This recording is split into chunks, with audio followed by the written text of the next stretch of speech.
Oke, selamat malam, selamat pagi saudara semua. Di sini kita akan lihat video ya, video kuliah, series kuliah yang dipresentasikan atau diajarkan oleh Profesor Delwyn, Fredlund dengan tema Unsaturated Soil Mechanics ya. Mari kita perhatikan dengan seksama, kita belajar dari yang terbaik. Oke, selamat menyaksikan.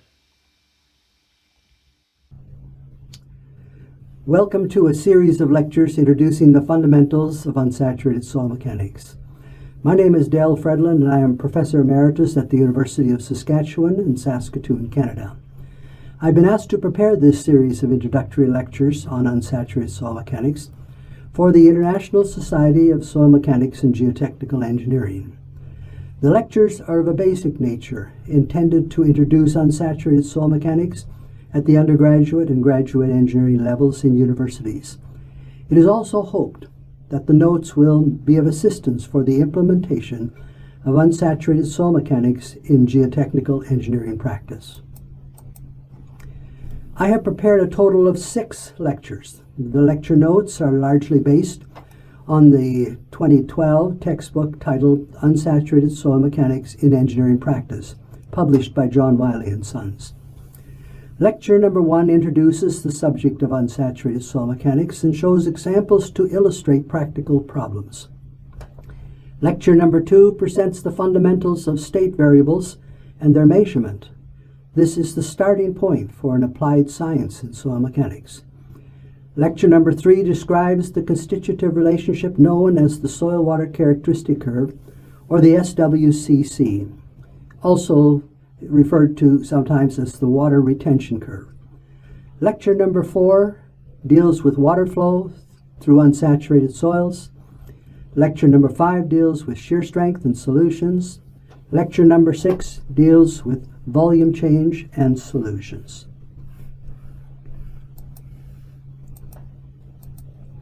The intent of the lectures is to introduce unsaturated soil mechanics within a framework that is consistent with the classical soil mechanics for saturated soils. In the process, soil suction is incorporated as an independent variable amenable to measurement and calculation.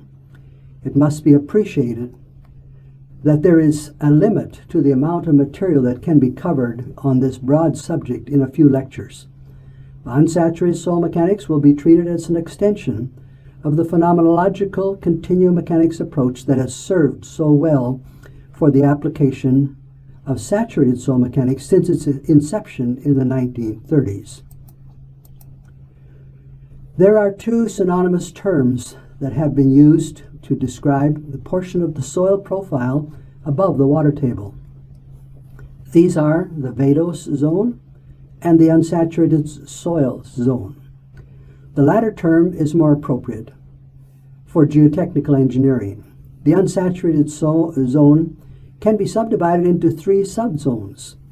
These zones have been given the following names: the capillary zone, the two-phase zone, and the dry zone, each zone having different degrees of continuity with respect to the air and water phases.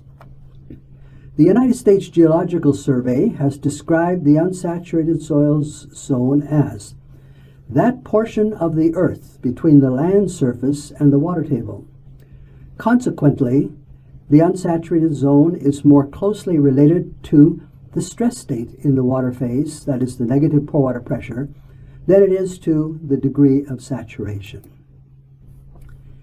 The unsaturated soil zone can be visualized on both a local and regional basis as shown in this slide.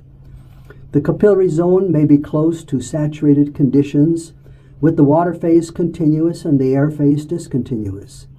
The break between the capillary zone and the two-phase zone is defined by the air entry value of the soil. It has a distinct change in the degree of saturation. The two-phase zone has both the water phase and the air phase behaving as continuous phase fluids. If the net flux at the ground surface is negligible and the water profile is sufficiently deep, then a dry zone will exist near the ground surface where the water phase is discontinuous and the air phase is now continuous. There is one set of equilibrium conditions in the water phase that assists the engineer in establishing a link between field conditions and laboratory conditions.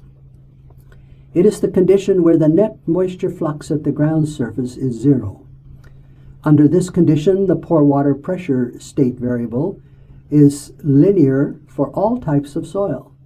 It is referred to as the hydrostatic stress state.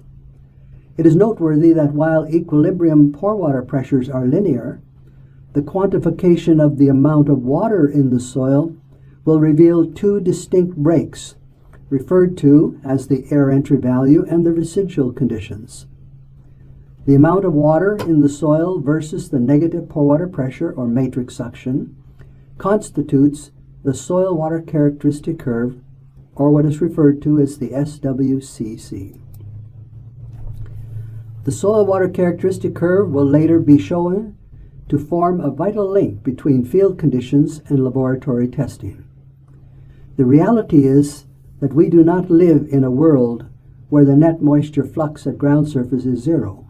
Rather, moisture is either falling on the ground surface as precipitation or leaving the ground surface as evaporation or evapotranspiration.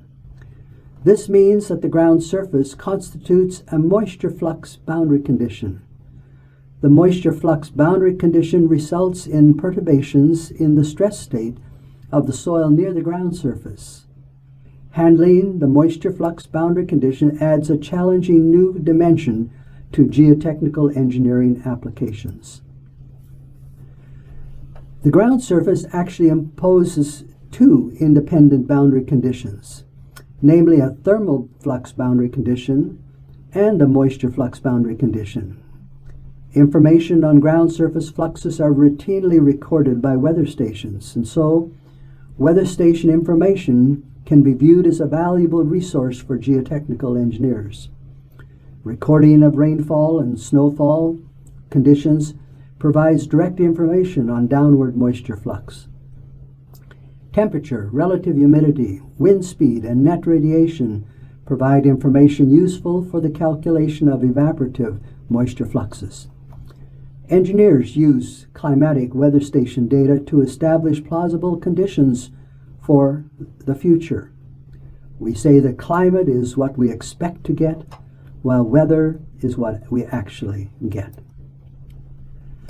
Our desire as geotechnical engineers is to develop a science-based methodology for unsaturated soil mechanics. There are three primary so-called pillars that need to be addressed. First, there needs to be engineering protocols. Protocols are procedures of practice that are based on sound research studies. Second, there needs to be laboratory soil testing procedures that are not too costly to perform, but which provide sufficient basic information for the estimation of unsaturated soil behavior. Third, numerical modeling techniques need to be available since the soil properties are nonlinear for unsaturated soils, and this requires that the solution will also be nonlinear. It will be the solution of nonlinear partial differential equations. It should also be noted that there are a series of additional analyses that may be required in order to quantify flux boundary conditions. Let us start by acknowledging the significant contributions made by the soil science and soil physics disciplines for solving unsaturated soils problems. Their interest was founded in agriculture, and the primary process of interest was the movement of water through the unsaturated soils.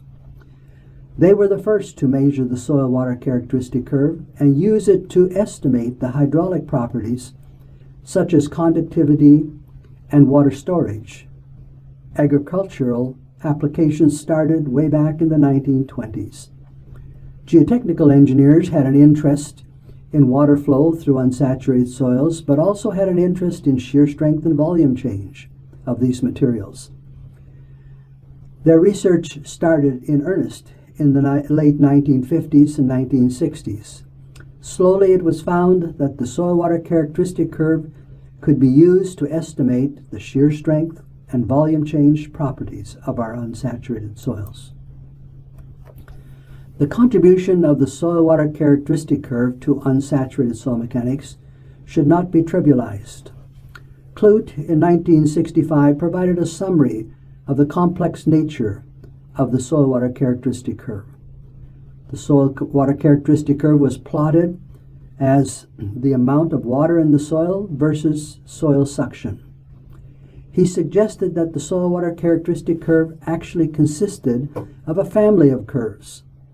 These were described as, first, the initial drying curve starting with the soil wetted to 100% degree of saturation. Secondly, the main drying curve starting with a natural wetted condition. And thirdly, the main wetting curve defined after the soil had been dried. In addition, there could be scanning, drying, and wetting curves defined by the limiting main drying and main wetting curves. The soil-water characteristic curve was recognized to be complex in nature, but still of significant value in solving unsaturated soils processes. Clute in 1986 described a number of features of the soil-water characteristic curve that have proven to be of value in analyzing the behavior of unsaturated soils. He stated that the soil-water characteristic curve is a fundamental part of the characterization of hydraulic properties of a soil. Soil suction, he said, is an energy per unit volume, and as such, it is a pressure. Soil suction, he said, can be defined as matrix suction up to around 1,500 kilopascals, and as total suction in the range from 1,500 to 1 million kilopascals. The amount of water can be expressed on a weight or mass basis, a volume basis, or a degree of saturation basis. The soil-water characteristic curve, he said, is hysteretic, but mainly defined by the main drying and wetting curves. There are concepts from soil physics that should be retained within geotechnical engineering, while there are other concepts that need to be modified. First, the concept of estimating unsaturated soil property functions from the soil-water characteristic curve has great possibilities and should be retained for geotechnical engineering. Secondly, the testing of the unsaturated soil always needs to start with the saturated soil specimen.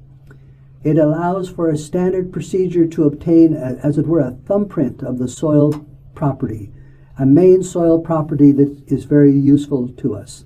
Thirdly, the stress path effects can be accommodated as part of the analytical modeling procedure.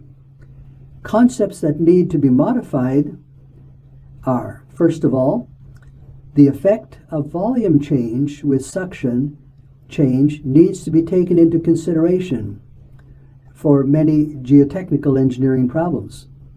This can be done through the additional measurement of the shrinkage curve for the soil. The second thing that needs to be modified is defining the pivotal points on the soil-water characteristic curve are of primary importance in geotechnical engineering. These 2 points are the air entry value, the rate of desaturation, and residual suction conditions. Let us do a brief review of some of our basic understanding of soil as a multi-phase soil system. In geotechnical engineering, soils are classified mainly in terms of their grain size distribution and their plasticity properties, or the Atterberg limits. Both of the classification properties take on additional meaning when attempting to quantify unsaturated soil behavior.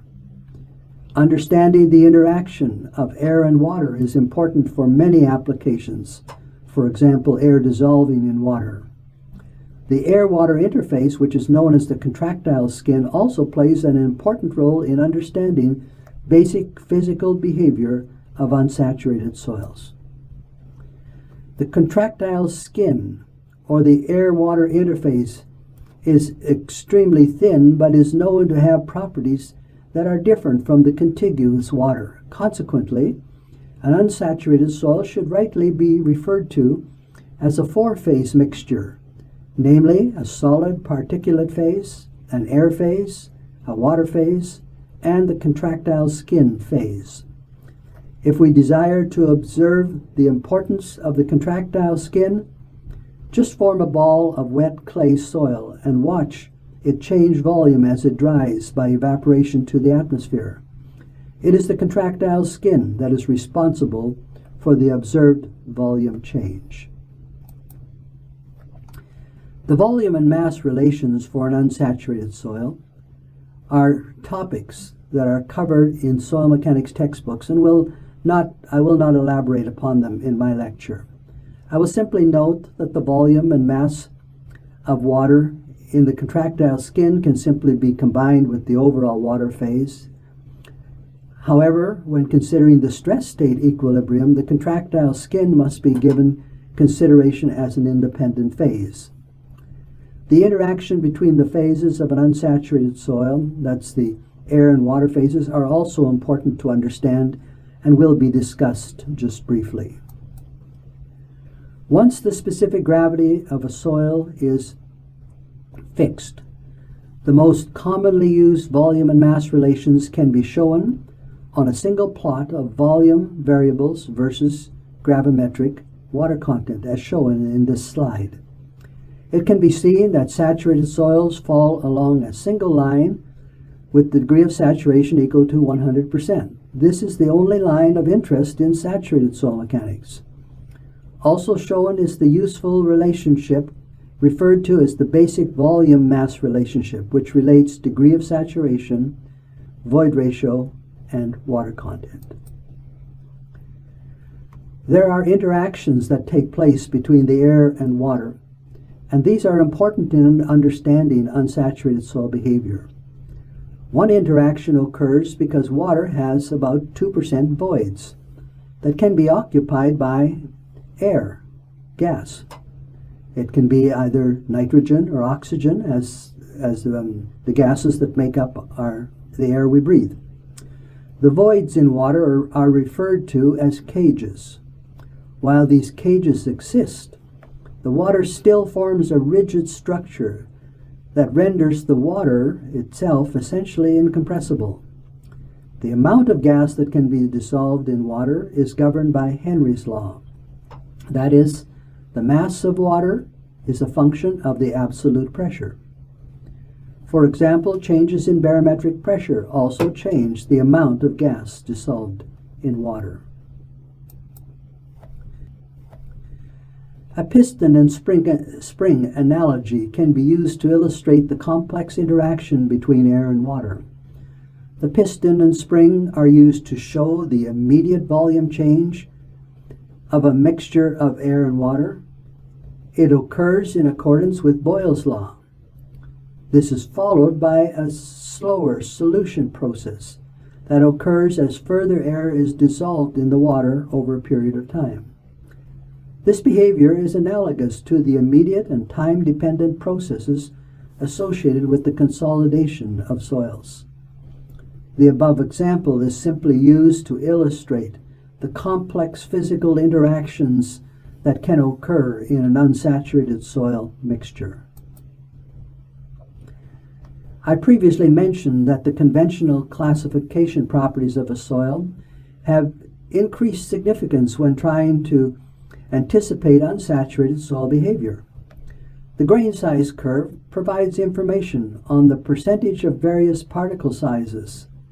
This information can be used to infer the much-needed soil-water characteristic curve for a soil. The shrinkage curve associated with the shrinkage limit test provides information on the relationship between overall volume change and the amount of water removed upon drying. It also indicates the minimum volume that a soil can attain upon drying. The plastic limit, one of the Atterberg limits, provides information on the air entry value for the soil. The grain size curve for sand indicates the amount of material associated with a particular particle size in terms of mass distribution. In a sense, it is the inverse of the solids distribution that is desired for the estimation of the voids distribution, which form the basis for the soil-water characteristic curve. Consequently, there are numerous so-called pitot transfer functions that have been proposed for the estimation of the soil-water characteristic curve from the grain size distribution. Each method makes use of the capillary tube analogy and an integration process to estimate a plausible soil-water characteristic curve. While it is recognized that the pitot transfer function calculations are approximate, they are indeed a useful tool for estimation purposes. Examples of pitot transfer functions can be used to predict the soil-water characteristic curve. There are procedures which have been proposed by Area and Paris in 1981, by M.D. Fredlund in the year 2000. This slide shows a comparison between the soil-water characteristic curve estimated using the Fredlund pitot transfer function for sand, and it compares it to the measured soil-water characteristic curve. The pitot transfer functions are known to be more reliable for uniform sands. However, they are still considered to be a valuable tool to be used for many soil types in geotechnical engineering. The Atterberg limits of a plastic soil have been adopted as the standard classification tool worldwide. The Atterberg limit test procedures are somewhat crude, however they have stood the test of time. The soil is first remolded at a high water content and then allowed to dry. A shrinkage curve can be plotted with the void ratio on the ordinate and gravimetric water content on the abscissa. The soil dries in a manner similar to applying a gradual increase in suction to it. As the plastic limit of the soil is reached, the rolling of a thin thread of soil begins to crumble. This is the point known as an indication that the water content corresponding to the water content is corresponding to the air entry value of the soil. Complete oven drying of the soil corresponds to a soil suction of about 1 million kilopascals. The primary tool used for the estimation of unsaturated soil mechanics properties is the soil-water characteristic curve. The soil-water characteristic curve is commonly measured and plotted as gravimetric water content versus soil suction, and it has a range of interest to us from about 0.1 kilopascal to 1 million kilopascals. Combining the measured soil-water characteristic curve with the shrinkage curve allows the soil-water characteristic curve to be calculated and plotted in terms of volumetric water content, in terms of degree of saturation, and as void ratio versus soil suction. In other words, there are a family of possible soil-water characteristic curves that can be calculated and plotted. This in turn allows for the use of the appropriate soil-water characteristic curve relationship when calculating the various unsaturated soil property functions. The soil-water characteristic curve is generally measured in the laboratory and plotted as gravimetric water content versus soil suction. The main drying curve is the easiest relationship to measure, and for this reason has become the reference curve when considering other drying and wetting paths. It should be noted that the soil sample is always allowed free access to water prior to the start of the test. In other words, soil suction is reduced to zero. The soil is then placed in a pressure plate device where increments of suction are applied. The test procedure is largely dictated by the protocols used or that have been used in agriculture. These protocols have some limitations associated with the test procedure, but it is important to be able to define a basic unsaturated soil property function over the entire range of soil suction. Due to the many possible soil-water characteristic curve relationships, it is important to develop terminology that ensures clarity as to which variable or which variables are being discussed. It is suggested that the soil-water characteristic curve variable use a prefix of W or S or theta or E to designate whether we're referring to gravimetric water content, degree of saturation, volumetric water content, or void ratio, respectively. This provides an indication of the volume mass variables involved.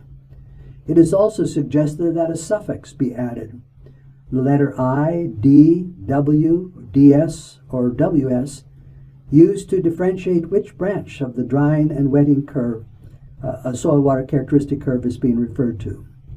The terminology is somewhat cumbersome, but it is important that geotechnical engineers speak with consistency and clarity in terms of defining our variables.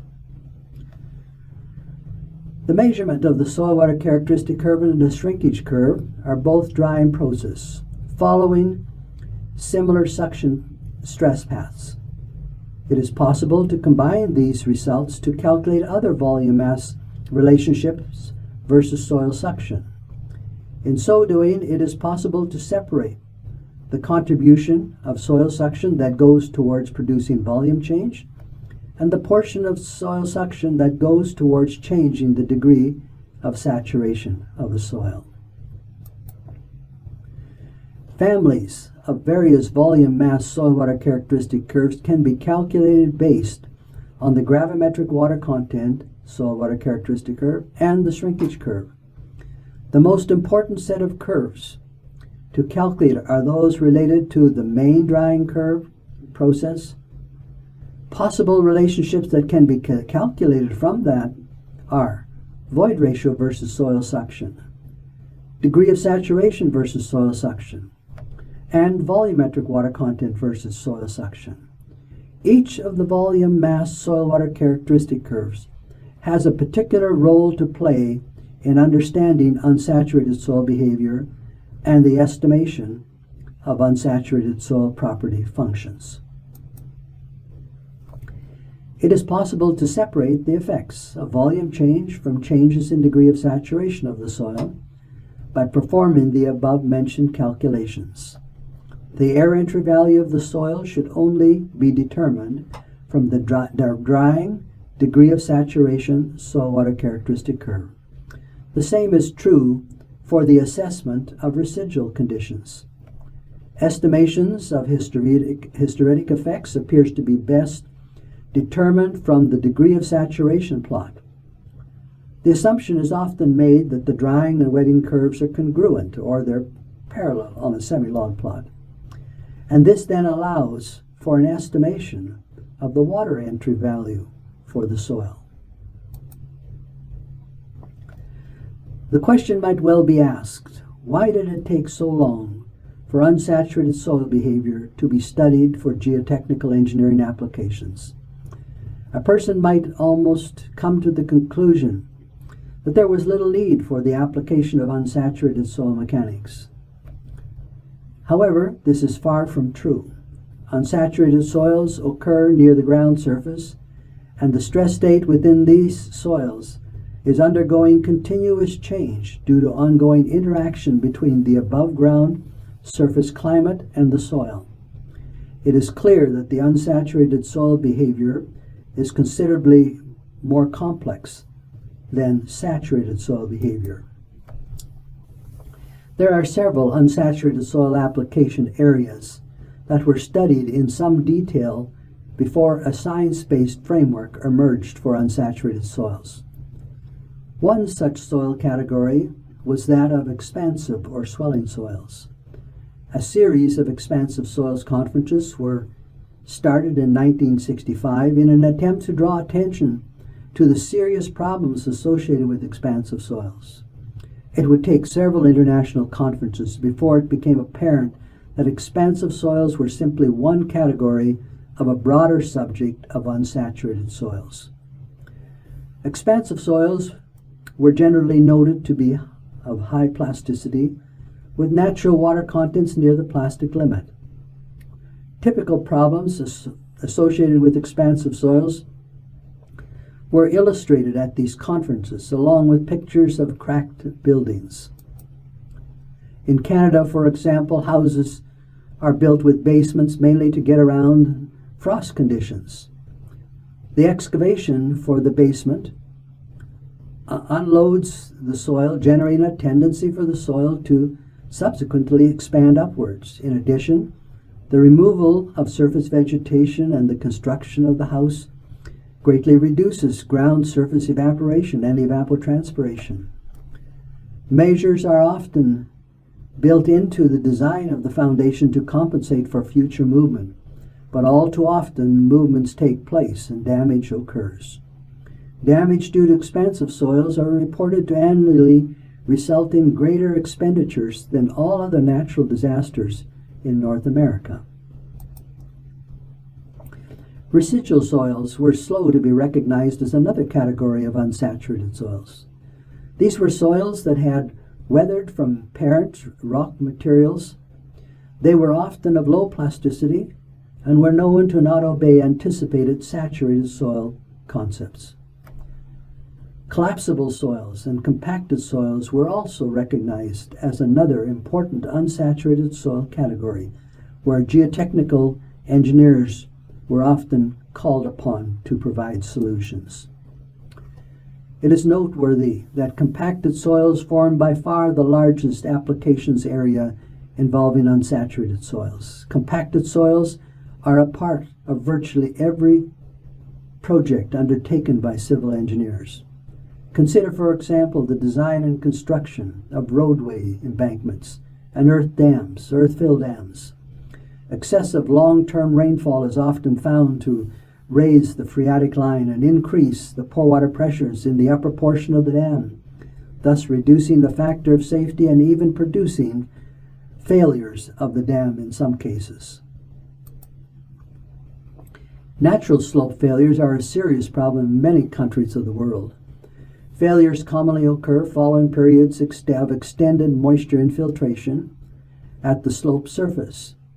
Clients would like to know when and where and under what conditions rainfall might result in a failure of the slope. These constitute challenging questions that are often asked of the geotechnical engineer. The answers to these questions involve an ability to numerically model seepage through unsaturated soils.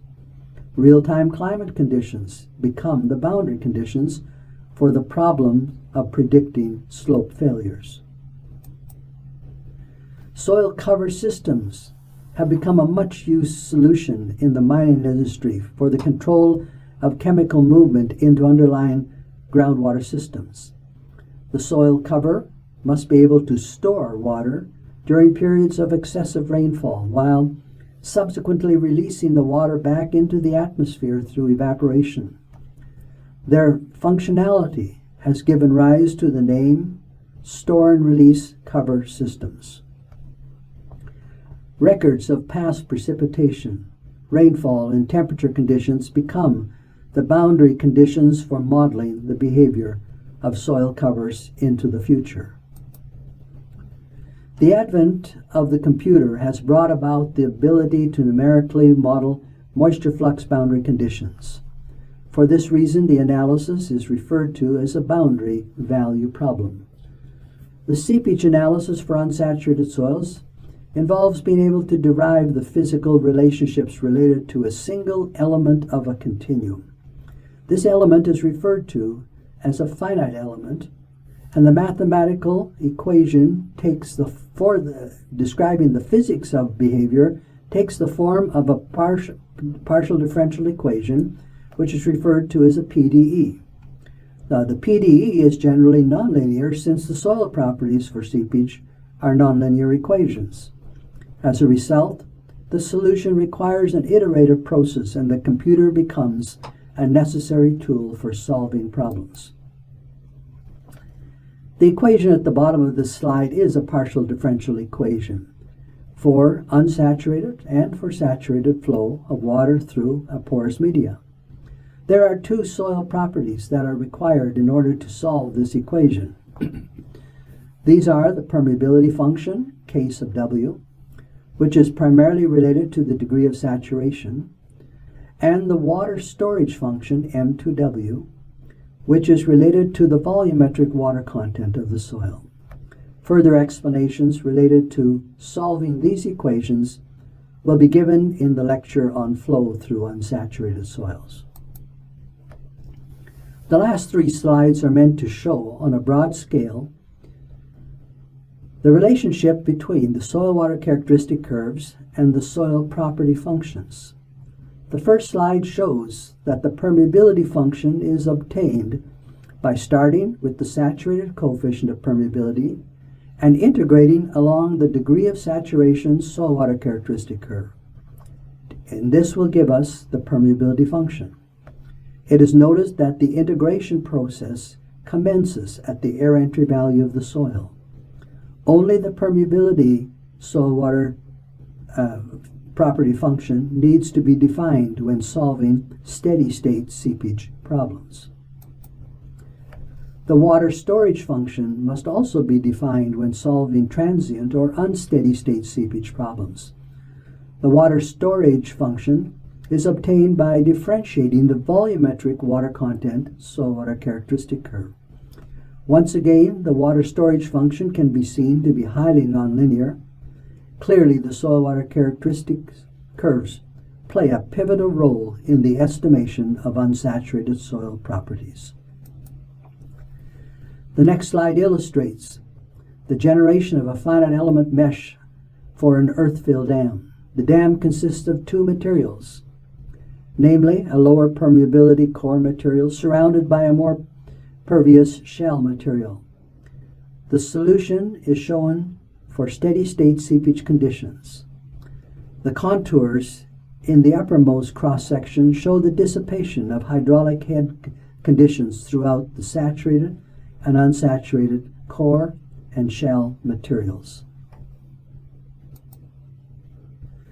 Unsaturated soil behavior has emerged as a science because its physical processes such as seepage, shear strength, and volume change can be described in terms of changes in two independent stress state variables. The elliptical world shown in this final slide simply illustrates why two independent variables are needed. Simply stated, it can be explained that two stress state variables are required for unsaturated soils because changes in the total stress variable produces a different effect than changes in the pore fluid stress variable. The remaining lectures will show how classic saturated soil mechanics formulations can be extended to embrace unsaturated soil behavior. Thank you for listening to this first lecture. My name is Fredlund, and this is the second lecture in the series on unsaturated soil mechanics. In my last lecture, I provided a brief introduction to the field of unsaturated soil mechanics. Today's lecture will explain the basic elements of physics associated with the development of unsaturated soil mechanics. The intent is to develop unsaturated soil mechanics as a science based on the principles found in continuum mechanics. The world of soil mechanics can be viewed pictorially as an ellipse with a phreatic line designating the water table. The stress state variable used to describe saturated soil behavior is known as effective stress. It is commonly abbreviated as the difference between total stress and pore water pressure. Above the water table, the effect of changing total stress and the effect of changing pore water pressure can differ. Consequently, the stress state needs to be viewed in terms of two independent stress variables. Well, where do we go in the development of a science once the state variables have been designated? A science basis for unsaturated soil mechanics first requires the designation of appropriate state variables, and then the determination of suitable constitutive relationships. The term constitutive relations is used for any equation that is written to link state variables through the incorporation of appropriate soil properties. Equations for the three main areas in soil mechanics are shown in this slide. These are constitutive relations for seepage, shear strength, and volume change. Each of these physical behavioral areas will be developed during the next lectures. However, this lecture will focus on understanding the state variables for unsaturated soils. Let me start my lecture by providing a brief theoretical basis for state variables. You might not find this part of the lecture very exciting, but I want you to think of it as medicine. You may not find it pleasing to the taste, but I suggest that it is important for your well-being as a geotechnical engineer. I trust that by the time this lecture is done, you might be able to answer the question, why are state variables important? Terzaghi is given credit for coining and defining the term effective stress. It is the term that is credited with changing soil mechanics from an empirical art to a science. It allowed for the comparison of saturated soil behavior from all over the world. Worldwide comparisons could be made because saturated soil behavior could be related to a non-material variable, that is, a state variable.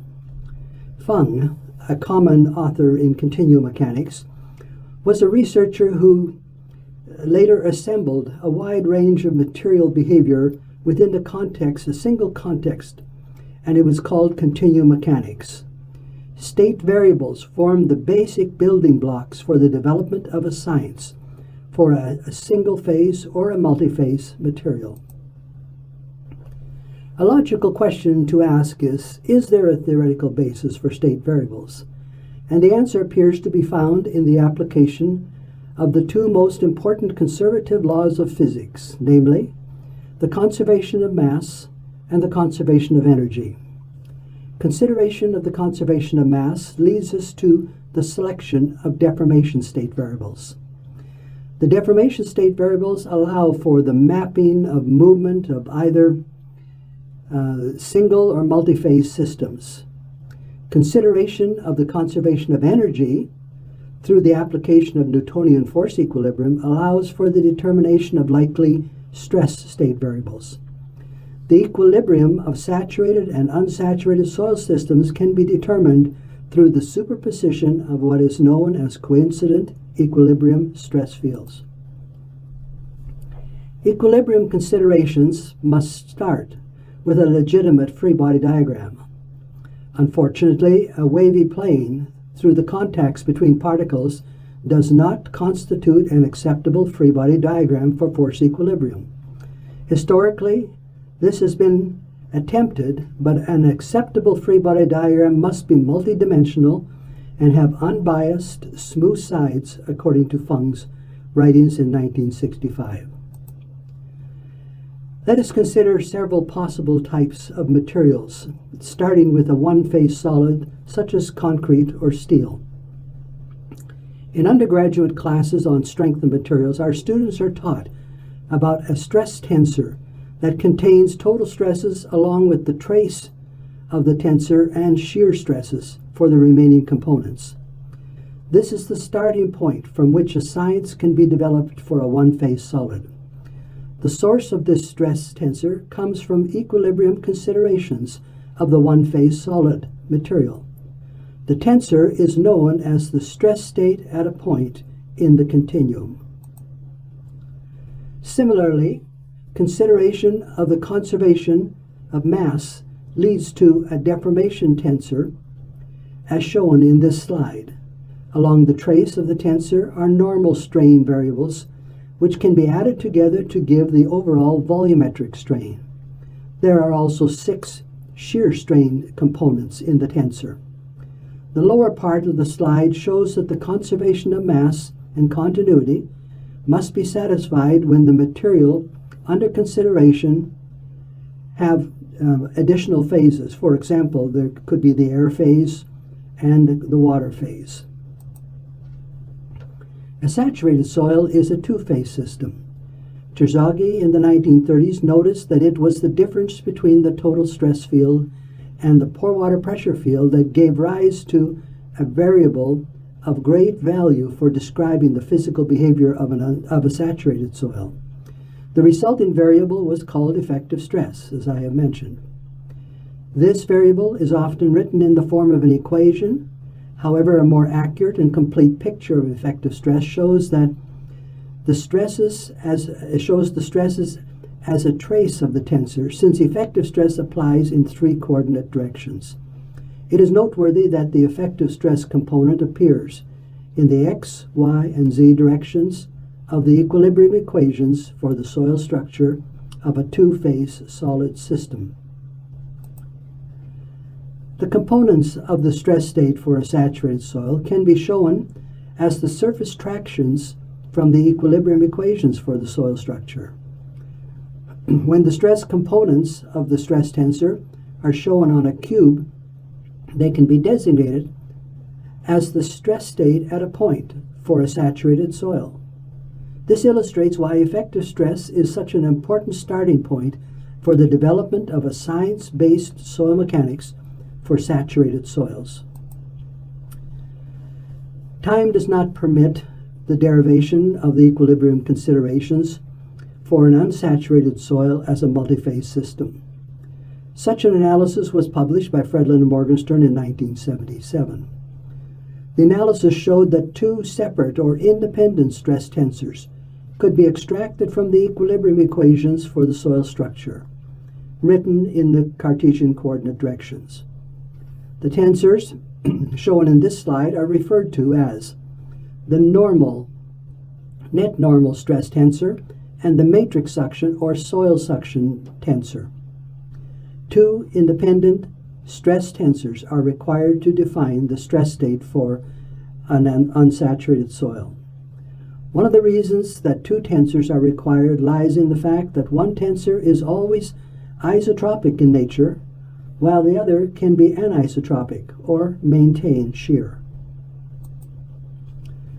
Two independent stress tensors can be placed on the sides of a cube to illustrate the designation of the stress state at a point within an unsaturated soil.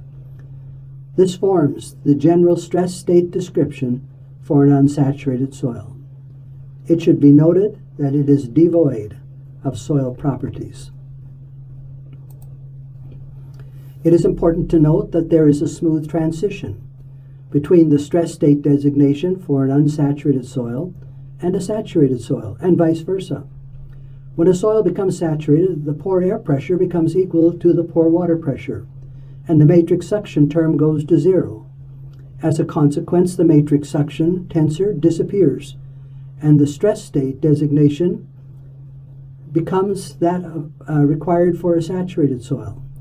It can also be noted that there is a hierarchy amongst the stress components, with total stress being the largest and pore water pressure being the smallest, with pore pressure even going into the negative or tension state. When the water phase of a dry soil becomes discontinuous, the stress state of the dry soil can be written as the difference between the total stress and the pore air pressure, as shown in this slide. This is the designation of the stress state at a point for a dry soil. The above series of slides shows that there is a smooth transition between the saturated and the completely dry soil states. The transition points are defined in terms of degree of saturation. There are two most important points, and these are the air entry value of the soil, designated as AEV, and the residual stress state. In the next lecture, I will show how the soil water characteristic curve, or the SWCC, can be used to relate stress state and the degree of saturation of a soil. It is important to be able to visualize the linkage between the stress states associated with theoretical considerations and the stress states found in the field or in situ situations. Total stress conditions can be computed in a similar manner for both saturated and unsaturated soils. This is good news. The pore air pressure will remain at atmospheric conditions for many geotechnical engineering problems. This is also good news. Pore water pressures, however, can be highly negative for unsaturated soils and can be a challenge to measure, both in the laboratory and the field. Under geostatic conditions in the field, the total vertical stresses can be calculated as the sum of the overlying total unit weights. The horizontal stresses can be computed using an earth pressure coefficient at rest, or K sub naught. Unfortunately, there is no accurate theory to calculate what the earth pressure coefficient at rest should be, although it can be estimated if the elastic properties of the soil are known. Matrix suctions in the soil can significantly affect the lateral earth pressures at rest, especially when tension cracks begin to form. The tension cracks allow the earth pressure coefficient, in fact, K naught value, to go to 0.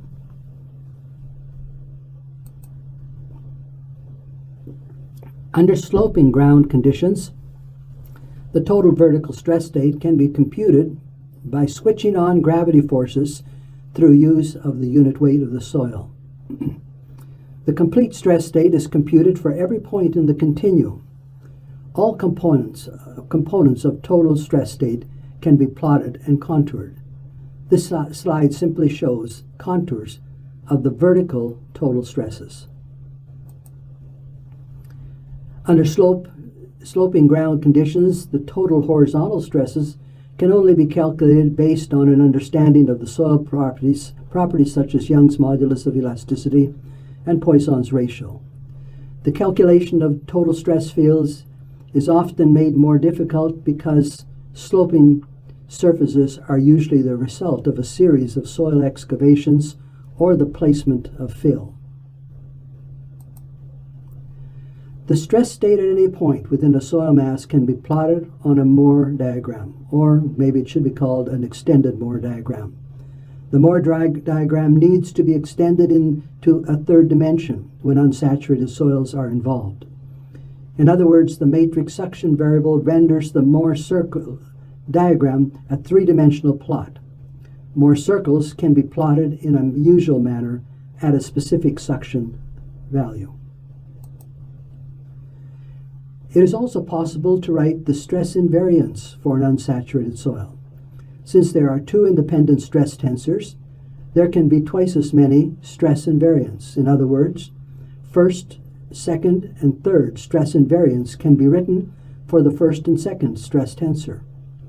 Only the first stress invariants for the first and second stress tensors are shown in this slide. The following point can be made. Any stress description made for saturated soils can now also be made for an unsaturated soil. The stress state of greatest interest in unsaturated soil mechanics are those related to the soil water characteristic curve, namely soil suction and water content. The emphasis today will be on the measurement of soil suction. It is easier to measure soil suction in the laboratory than in the field, although both can be a challenge. Matrix suction is difficult to measure directly because of the problem of cavitation in the fluid of a measuring system. Total suction is also difficult to measure because of the need for accurate temperature control. The theoretical concept of soil suction was developed in the early 1900s. These concepts have been applied mainly in the study of soil-water plant systems. The unifying theory involves a thermodynamic relationship between soil suction and the partial pressure at the water-air interface.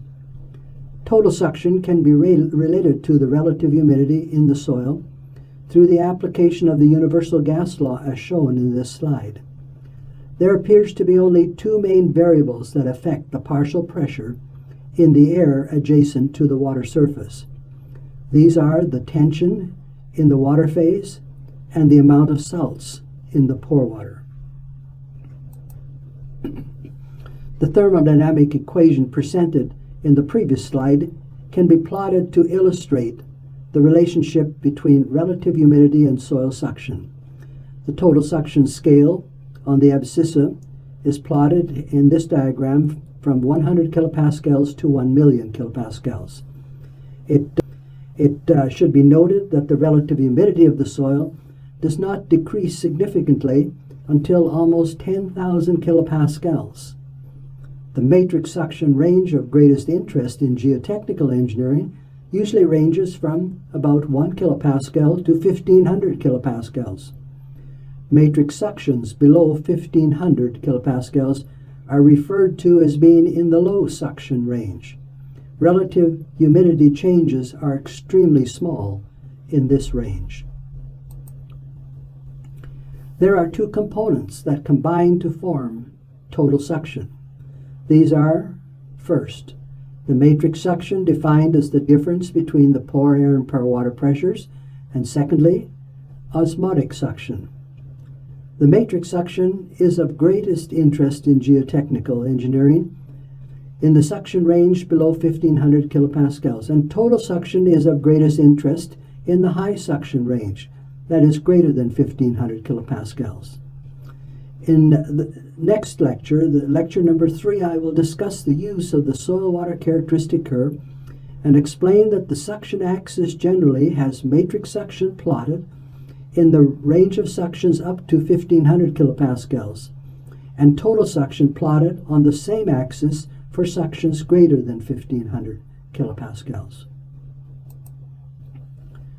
The components of suction as well as total suction have been independently measured for several soils.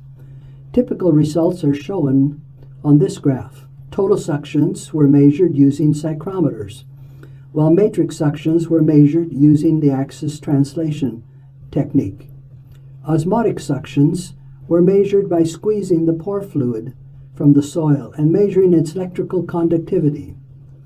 The solid line on this diagram represents the sum of the independently measured matrix suction and osmotic suction.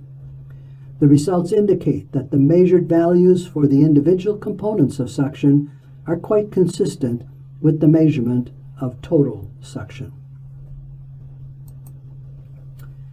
The potential range over which soil suction can vary is quite large. It is not surprising that a variety of measurement techniques have emerged for the measurement of soil suction. This table gives a partial list of some of the technologies that have been used, along with naming the component of suction measured and the range over which it can be measured. Let me briefly comment on some of these measurement devices.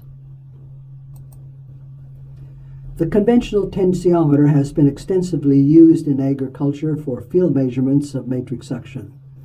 The ceramic tip has an air entry value in excess of 100 kilopascals. It has a suction measurement range from about 1 kPa to 90 kilopascals. The tensiometer can be connected to a data acquisition system with a pressure transducer, and measurements automatically taken for various time intervals. Each tensiometer should be serviced prior to installation to ensure that it can sustain a tensile stress in the water phase of at least 90 kilopascals. Servicing may also be required on an almost daily basis if suctions are to be maintained near the capacity of the tensiometer. The quick draw tensiometer operates on the same principles as the conventional tensiometer. It is intended for making spot checks of matrix suction at locations near the ground surface or along the side walls of excavations. Between measurements, the ceramic tip can be kept in a water-saturated cotton batten reservoir. The tensiometer kit also contains a coring tool and a cleaning tool. The quick draw tensiometer should be serviced to ensure that it can sustain a tension of at least 90 kilopascals prior to taking it into the field for suction measurements. A company called UMS recently developed a mini T5 tensiometer. The ceramic tip is 5 millimeters in diameter and has an air entry value of about 200 kilopascals. The manufacturers suggest that it can measure matrix suctions up to about 200 kilopascals over a limited time period. If cavitation occurs, the tensiometer can be serviced and restored to its original capacity. The tensiometer comes with a special fluid that is used for servicing the tensiometer. A number of so-called high suction tensiometers have been developed in the UK, Canada, and other countries. The manufacturers of these tensiometers make claims of being able to measure matrix suctions up to and exceeding 1,000 kilopascals. It is difficult for the tensiometers to sustain high suctions over a long period of time.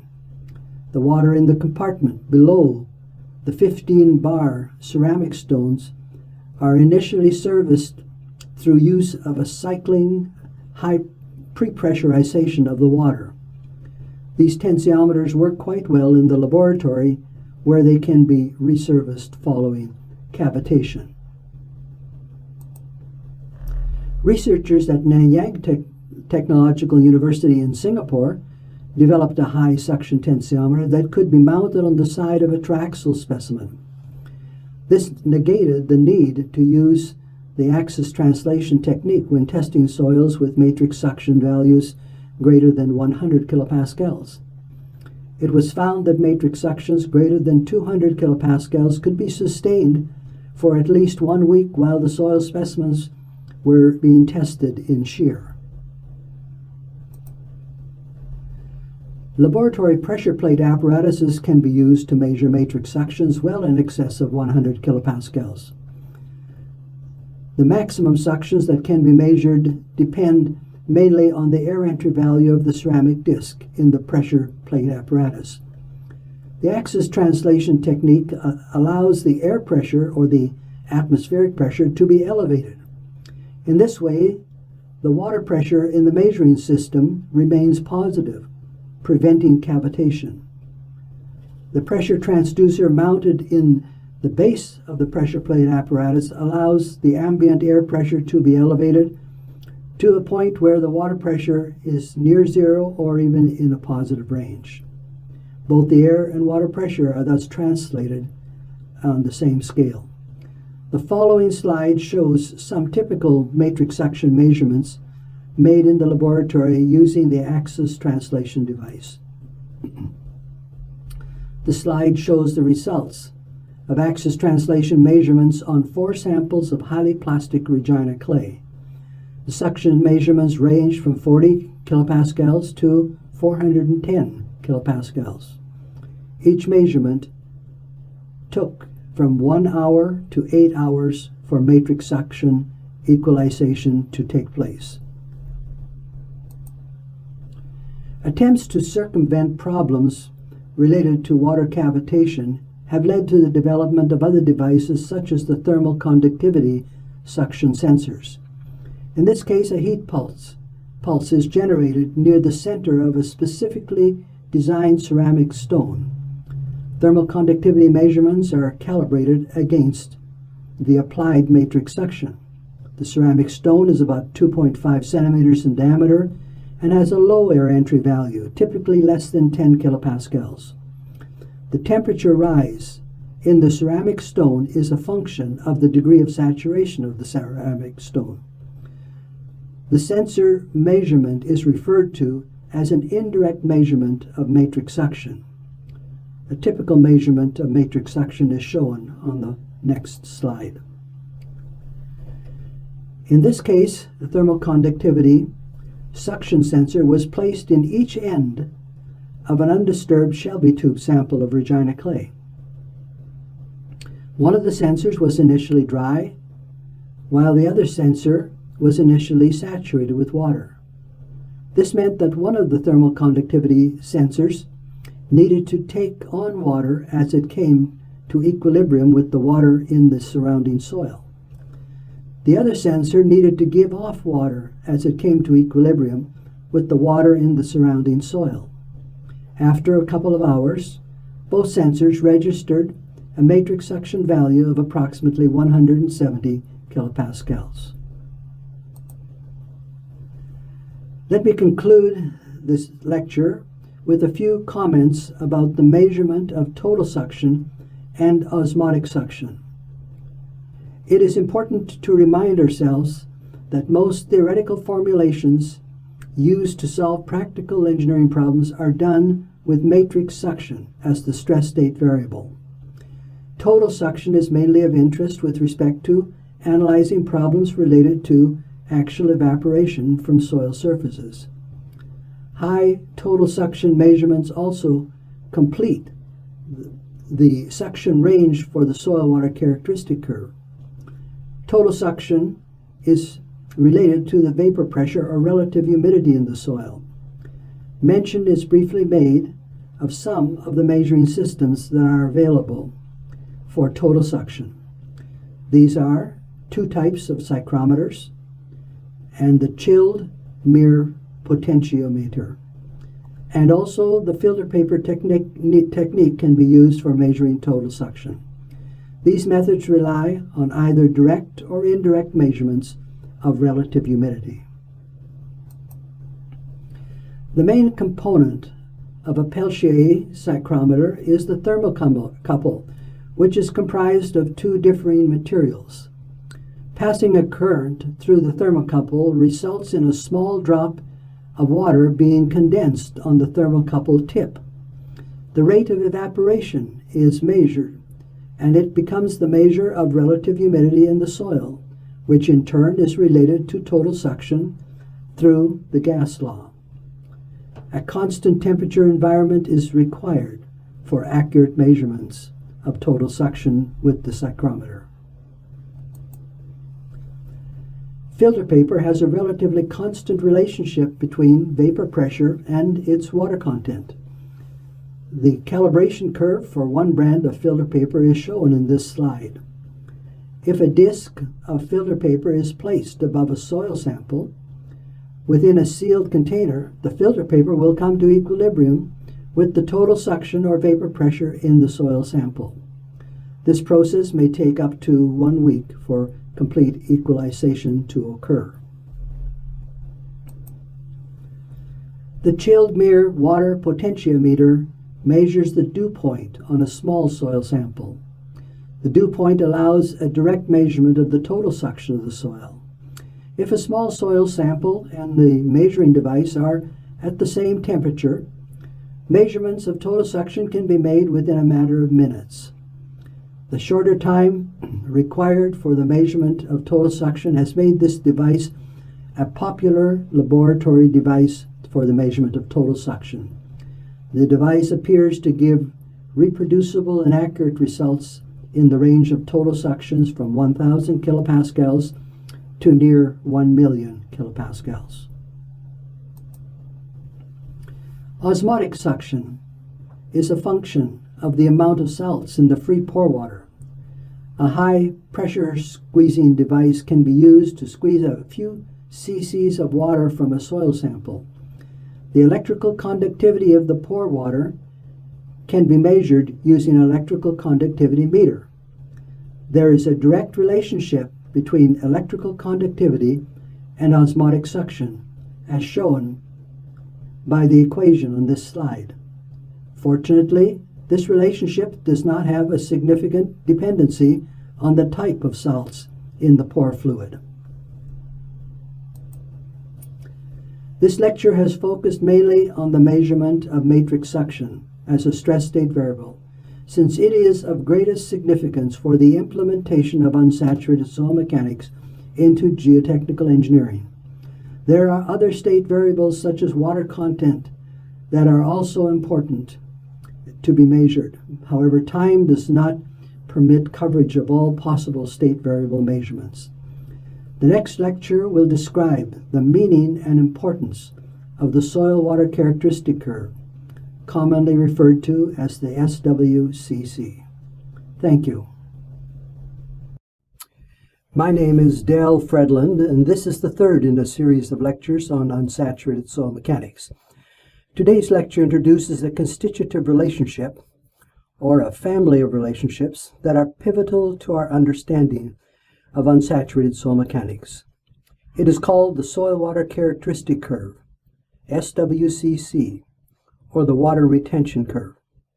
The soil water characteristic curve provides us with an understanding of the relationship between the amount of water in a soil and the energy state of the water phase, commonly referred to as soil suction.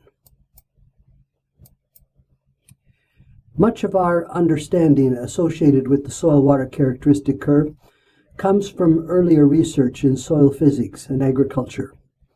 However, it is important to review the use of the soil water characteristic curve as it pertains to geotechnical engineering applications.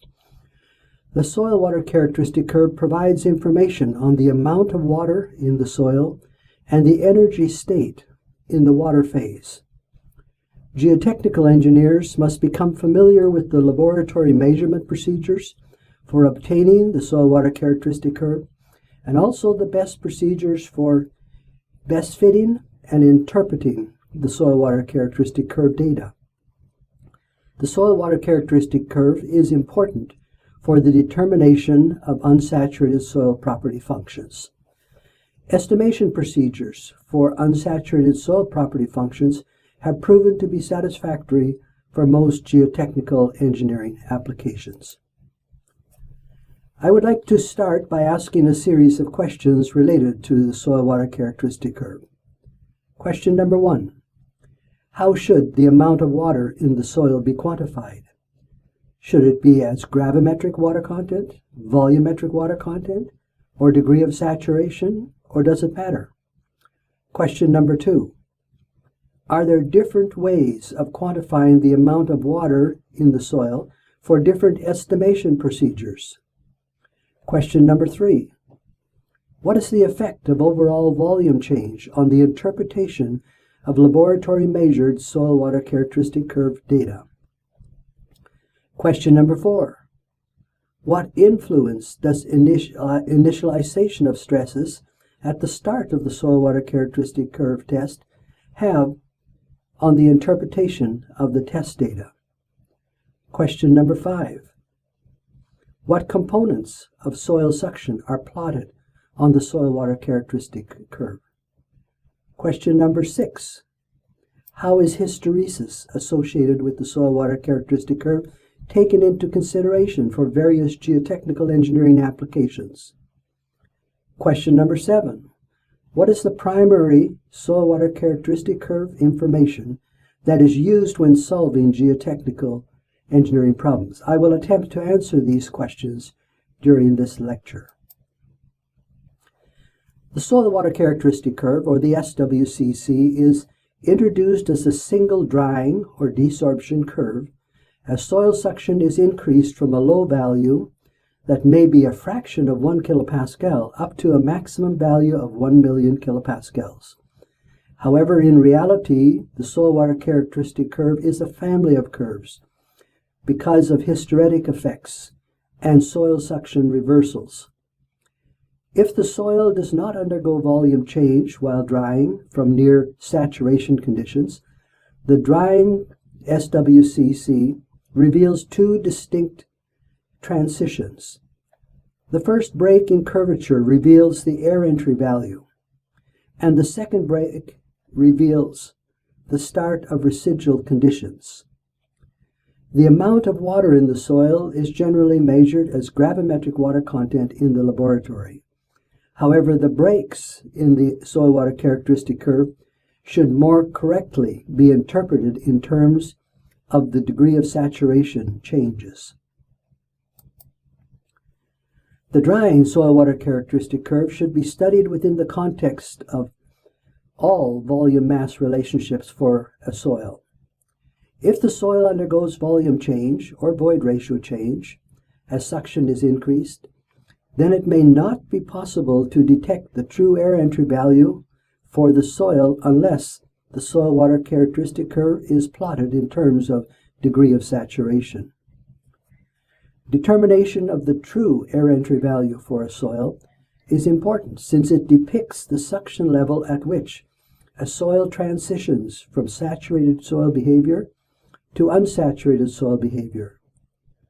This slide illustrates that two volume mass constitutive surfaces are required for complete understanding of an unsaturated soil. However, it turns out to be the soil water characteristic curve defined in terms of degree of saturation that is most important for estimating required unsaturated soil property functions. A variety of laboratory apparatuses and test procedures have been developed for agricultural applications since about the 1920s. Some of the past experiences in soil physics and soil science are of value for geotechnical engineering applications. At the same time, there may be need for some changes in the testing protocols. For example, following are some of the desirable features that are desired for geotechnical engineering applications. It is desirable to test individual soil samples. Number 2, it is desirable to test undisturbed soil samples. Number 3, it may be desirable to apply in situ total stresses to soil samples when testing. Point number 4, it may be desirable to measure volume change as suctions are changed. Point number 5, it may be desirable to measure both the drying and the wetting soil water characteristic curves. Number 6, increased accuracy is required for most geotechnical engineering applications over that is common for agriculture applications. Question number 7, or point desired number 7, is the laboratory apparatuses must be easy to assemble and safe to use. Number 8, it may also be necessary to monitor air diffusion when performing the test. Much can be learned from past experience within the soil physics discipline, but it is also important to evaluate which features are most important for geotechnical engineering. There are a number of apparatuses that have been developed within geotechnical engineering profession in recent years. This slide shows an example of pressure plate apparatuses developed at the University of Saskatchewan in Canada. The University of Saskatchewan cells make use of the axis translation technique. The maximum design matrix suction has been increased to 500 kilopascals. This was done by increasing the robustness of the cells and using a 5-bar ceramic disc in the base plate of the cell. Soil specimens are similar in size to those used for one-dimensional consolidation testing for saturated soils. 1 to 3 days are generally required for suction equalization under each applied pressure. A manufacturing company in Tempe, Arizona, GCTS, developed a pressure plate cell that extended the range of applied suctions up to 1,500 kilopascals. The apparatus has a number of special features that are of interest. 1, a vertical total stress can be applied to simulate in situ stress conditions, or to simply ensure close contact between the soil specimen and the ceramic disc. Number 2, vertical displacements can be measured under K0 loading conditions. Point number 3, the volume of diffused air can be independently measured during the test. It is also possible to use a relatively simple soil column to obtain the soil water characteristic curve relationship for coarse and medium grained sands. The test involves placing the sand in a dry condition into a column that is about 1 meter in height. The column of sand can then be placed into a pan of water. The distance above the water level in in the pan controls the matrix suction in the sand once equilibrium conditions are attained. Achieving equilibrium conditions through upward wetting will reveal the wetting soil-water characteristic curve once water contents are measured at various distances above the pan water level. It is also possible to wet the soil from the top, and in so doing, obtain the drying soil-water characteristic curve for the soil. This slide shows a column of coarse-grained sand being wetted from the bottom to obtain the wetting branch of the soil-water characteristic curve. A piece of tinfoil should be placed over top of the column to prevent evaporation losses. The column may take about 1 week for the water contents in the column to come to equilibrium. It is also possible to monitor the rise of the wetting front by noting the color change in the sand. The measured wetting and drying soil water characteristic curves are shown in this slide for 3 coarse-grained materials. The translation of the wetting and drying soil water characteristic curves indicates the hysteretic effect.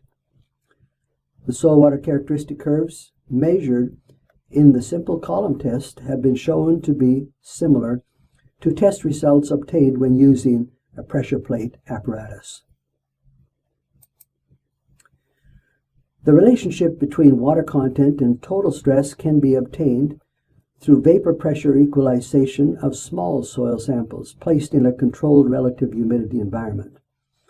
The need for a series of controlled relative humidity chambers is no longer necessary or required with the development of the chilled mirror potentiometer developed by Decagon. It is possible to prepare a series of small soil samples at slightly different water contents. Some specimens may be prepared by adding small but varying amounts of water, while other specimens may be allowed to dry varying amounts. Once the moisture equalization has been achieved, each soil sample can be placed within the chilled mirror device. Each measurement simply requires about 1 minute. Total suction measurements can be made over a range of a few 100 kilopascals up to more than 100,000 kilopascals.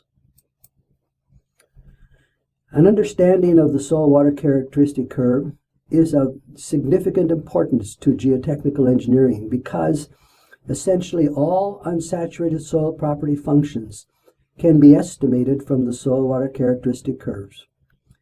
The direct measurement of unsaturated soil properties is a costly process, one that is unrealistic for routine geotechnical engineering practice.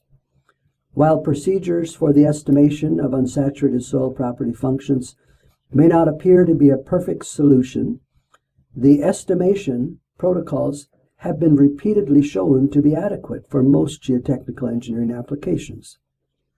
It should also be noted that various estimation procedures have been proposed for the estimation of the drying soil water characteristic curve. Most common estimation procedures are based on the grain size distribution curves and are referred to as pedo transfer functions, or PTFs. This slide shows the calculated soil water characteristic curve predicted using the M. Fredlund, published in year 2000, pedo transfer function. The prediction of the soil water characteristic curve is based on the grain size distribution for a sand soil. There is one additional variable that must be assumed when making the estimation of the soil water characteristic curve, and it is the packing factor for the soil. The packing factor has some effect on the predicted soil water characteristic curve. Predictions appear to be most reliable for uniform, coarse-grained materials. Let us now consider the steps that need to be followed for the interpretation of the drying soil water characteristic curve. The final objective is to estimate the desired unsaturated soil property functions. There is an arbitrary division placed on the soil water characteristic curve at a suction of 1500 kilopascals. Below this value, matrix suction data is plotted versus gravimetric water content. This data is obtained generally from a pressure plate apparatus. Total suction versus gravimetric water content data is plotted for total suctions greater than 1500 kilopascals. The two data sets constitute a basic thumbprint for the drying behavior of the soil.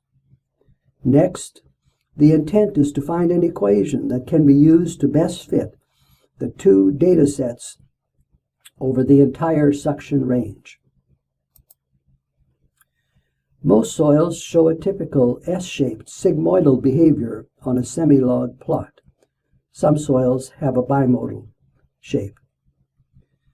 There are numerous equations that have been proposed to fit the drying soil water characteristic curve. The Fredlund published in 1994 empirical sigmoidal equation, along with a correction variable for the high suction range, will be used to best fit the data in this presentation. Three main fitting variables are required. One indicating the inflection point, which in this case has a value of 75.4 kilopascals. Another variable for the rate of desaturation, which has a value of 1.63 in this situation. And a third variable for fitting data near residual conditions, and in this case is near 1000 kilopascals. This slide shows the Fredlund-Zing 1994 equation with red circles around each of the fitting variables. The correction factor, capital C, forces the Fredlund-Zing equation through the fixed point of 1 million kilopascals and zero water content for all soils. Most geotechnical engineers may not be familiar with a sigmoidal form of equation. However, it is noted that most other proposed soil water characteristic curve equations are also similar in form. Many closed-form empirical equations have been proposed to best fit laboratory soil water characteristic curve data. The empirical equations can be written in terms of gravimetric water content, but can also be written in terms of other water content designations, such as volumetric water content and degree of saturation. Some equations are one-parameter equations, while others are referred to as two-parameter and three-parameter equations. There are two common difficulties associated with most of the proposed equations. The equations are generally asymptotic to a horizontal line in the low suction range, and most equations do not accurately represent conditions beyond residual suction. This limits the usefulness of some of the proposed fitting equations. Let us undertake a brief parametric study of the variables used in the Fredlund-Zing 1994 equation. The open square symbols in this slide represent the shape of a typical soil water characteristic curve for a soil with an air entry value slightly less than 1 kilopascal. The derivative or slope of this soil water characteristic curve yields a bell-shaped curve which represents the change in the pore water storage with respect to soil suction. The top of the bell-shaped curve corresponds to the inflection point on the pore water distribution function. There are three fitting parameters used in the Fredlund-Zing equation, namely A sub f, n sub f, and m sub f. Let us consider the effect of changing these parameters. The A sub f fitting parameter designates the inflection point on the empirical Fredlund-Zing SWCC equation. Changing the A sub f parameter from 1 to 1000 translates the mathematical function 3 orders of magnitude on a plot of normalized water content versus the logarithm of suction. The other fitting parameters are fixed while A sub f is changed. The units of the A sub f variable are in terms of stress, for example, kilopascals. The inflection point will be a fraction of an order of magnitude larger then the point where the soil water characteristic curve starts to bend downwards. The N sub F fitting parameter designates the steepness of the soil water distribution, or the rate at which water is removed from the soil as suction is increased. In this plot, the inflection point is maintained at 100 kilopascals, while the N sub F variable is changed from 0.5 to 4.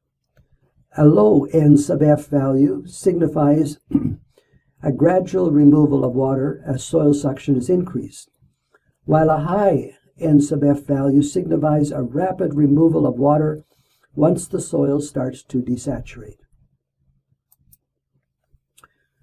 Sigmoidal type equations have become the most commonly used form of function to fit data related to the amount of water in the soil and relate it to soil suction. The desire is to have a mathematical function that can be used to best fit suction data ranging from about 0.1 kilopascal to 1 million kilopascals. There are two common limitations associated with most sigmoidal soil water characteristic curve equations. First, the sigmoidal type equations are asymptotic to a horizontal line in the low suction range. However, the actual data may indicate a sloping line in the low suction range. Second, a correction factor needs to be applied to the laboratory data in the high suction range, since the mathematical function must go to 1 million kilopascals at zero water content. There are also other concerns related to focusing on the soil water characteristic curve as a single unique curve. While attention is most commonly given to the bounding drying soil water characteristic curve, there is also a bounding wetting branch. In addition, there are scanning curves between the two bounding curves. Hysteresis models are required for a more complete characterization of the family of soil water characteristic curves. It might seem preferable to model soil behavior through use of a more elaborate hysteretic model. However, it may simply not be practical to do so at this time for geotechnical engineering practice. Geotechnical engineering testing procedures have generally adopted the protocols historically used in soil physics and agricultural applications, namely that the laboratory testing of the soil will commence by initially saturating the soil and placing it onto a pressure plate device. In other words, the stress state conditions that existed in the field prior to sampling are wiped out. The stress path followed in the laboratory is shown by the red line on this slide. That is, it follows the wetting adsorption curve to a state of zero matrix suction. The soil specimen placed in the pressure plate device is then subjected to a series of applied matrix suction values. The collected data become what is referred to as the main drying curve of the family of soil water characteristic curves.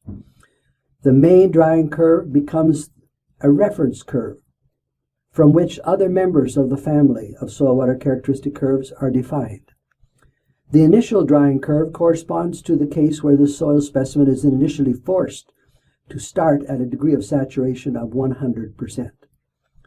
The initial drying curve is of little value, additional value over that of the main drying curve. If the soil sample is initially dried and then allowed to be wetted under controlled suction conditions, the defined soil water characteristic curve is referred to as the main wetting curve, and as a result, hysteretic effects are quantified. This slide shows the laboratory measured soil water characteristic curve results on a sand soil. The test was performed by FAM in 2002. 3 specimens were tested, and the results from each specimen are essentially the same. The volume change of the soil specimen was negligible, and therefore the gravimetric water content can be used to define the air entry value of the soil. The air entry value defined on this main drying curve shows an air entry value of about 2 kilopascals and a residual suction of about 13 kilopascals. The translation between the drying and wetting soil water characteristic curves is about 1/3 of a log cycle.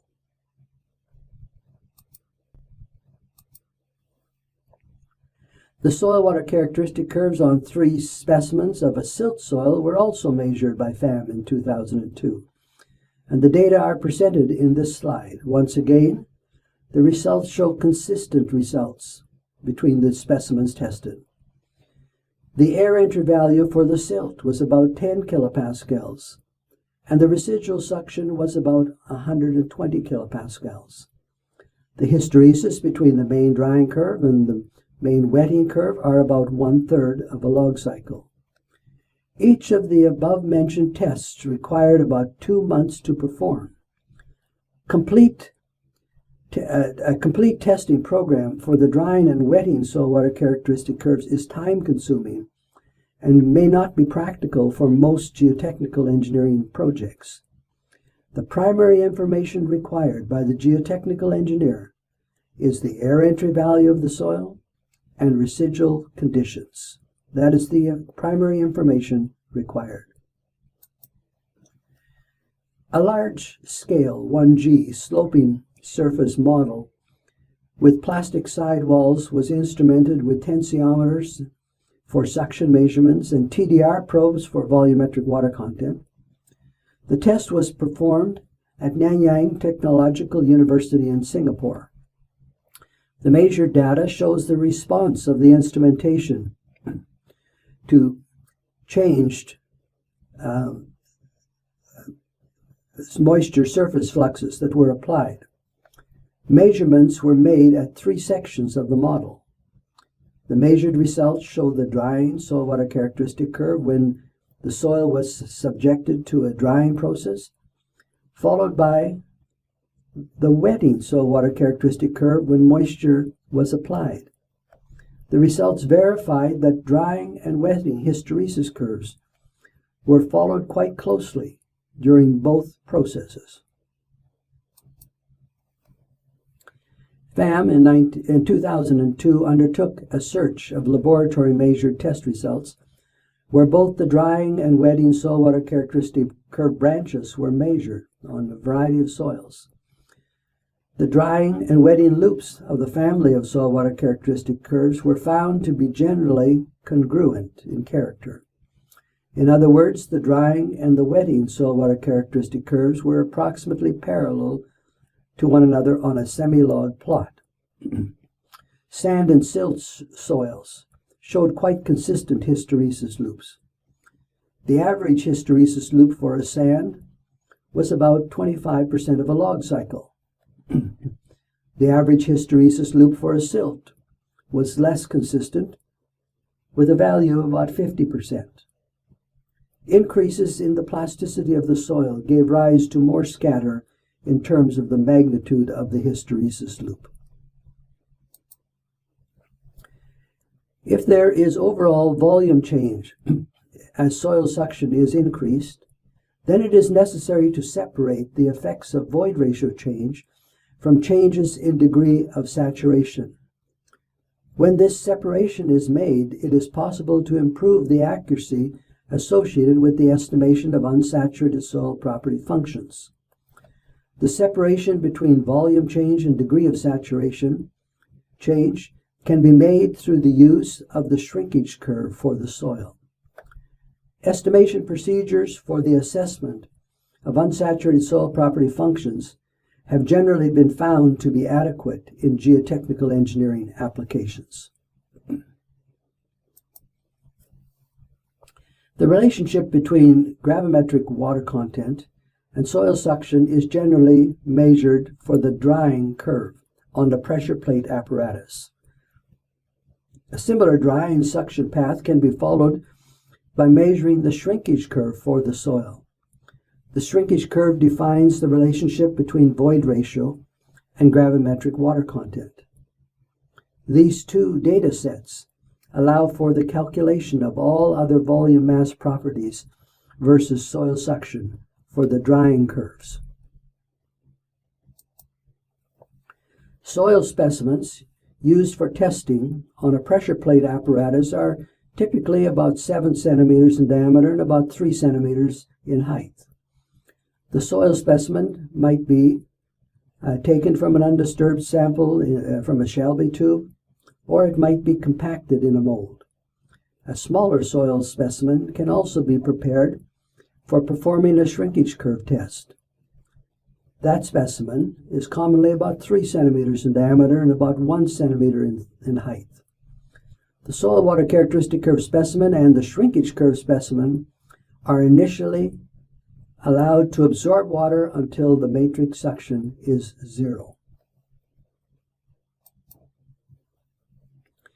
Let us focus mainly on how the shrinkage curve test can be performed and how the shrinkage curve can also be estimated.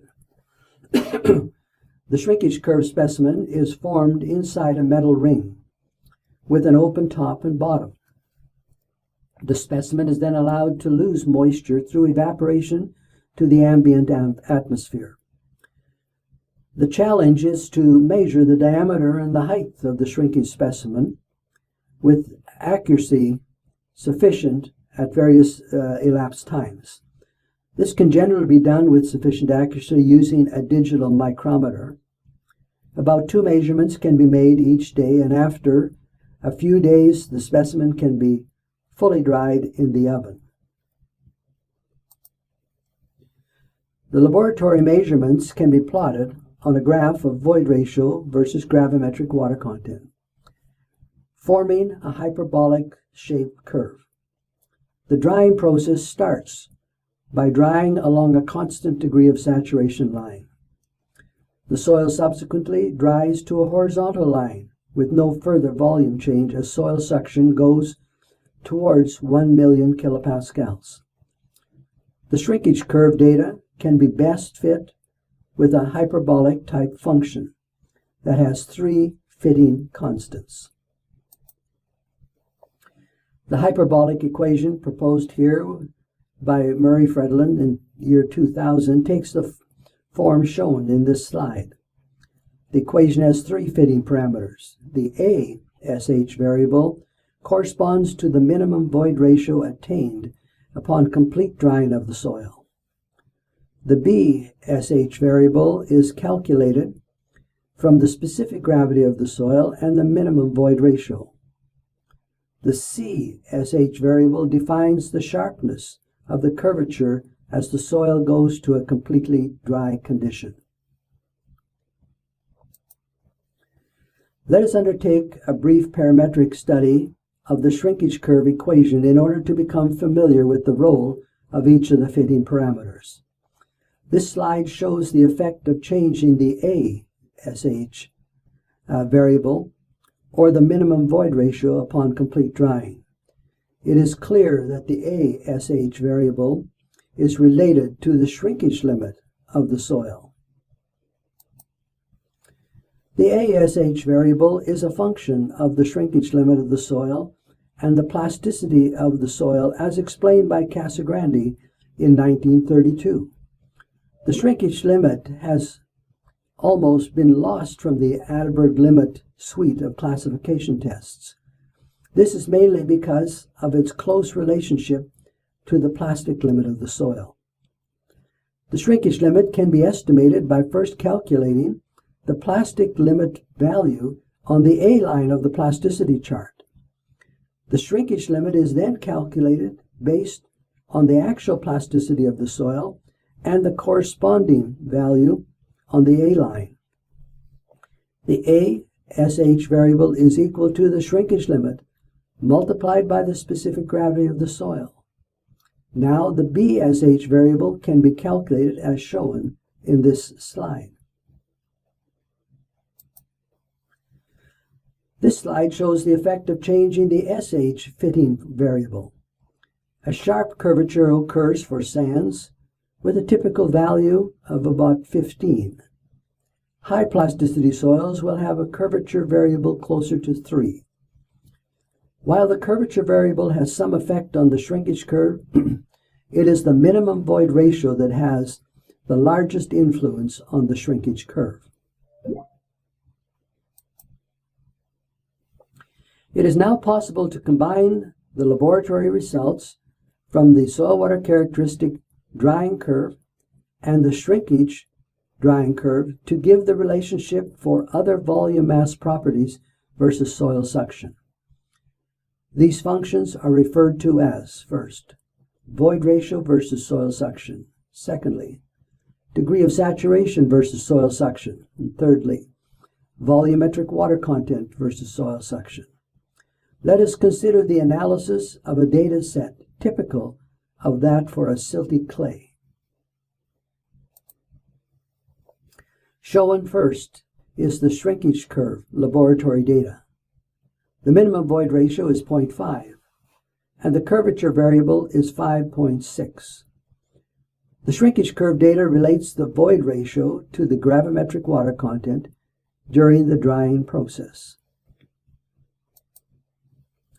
This slide shows the gravimetric water content versus soil suction data for a silty clay soil, the same soil. The data is fitted using the Fredlund-Zing 1994 equation. The inflection point variable, A sub f, is 82.2 kilopascals, and the steepness variable is 1.77. It is now possible to combine these two data sets, that is, the soil water characteristic curve dataset and the shrinkage curve dataset, for the calculation of other volume mass functions with respect to soil suction. The first unsaturated soil function to be plotted is void ratio versus soil suction. This is done through substitution of the shrinkage curve equation into the gravimetric water content soil water characteristic curve, as shown on the previous slide. It can now be observed that volume change starts to occur once the soil suction reaches a value of about 20 kilopascals, and most volume change ceases when the soil reaches a suction of about 300 kilopascals. The total volume change upon complete drying is calculated to be 22.5%. The next unsaturated soil function to be plotted is degree of saturation versus soil suction. This is accomplished through consideration of the basic volume mass relationship, that is, SE is equal to WG sub S. In other words, the water content function is divided by the shrinkage curve equation while marching forward through increases in suction to a maximum value of 1 million kilopascals.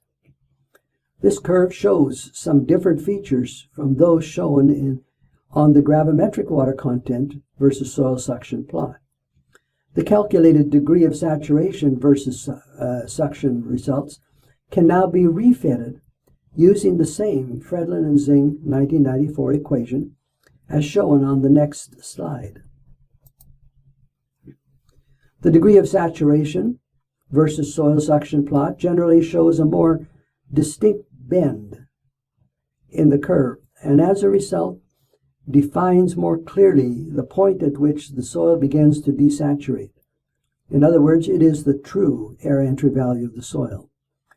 The three fitting variables obtained from the fitting process will deviate from those of the gravimetric water content variables previously calculated. For example, the inflection point on the water content function was 82.2 kilopascals. And now the degree of saturation function has an inflection point of 262 kilopascals. The newly defined degree of saturation versus soil suction for the drying curve can be now used for further analysis of the unsaturated soil behavior. By drawing a line tangent through the inflection point of the degree of saturation function, along with a horizontal line from near zero suction, the intersection point will define what can be called the true air entry value of the soil.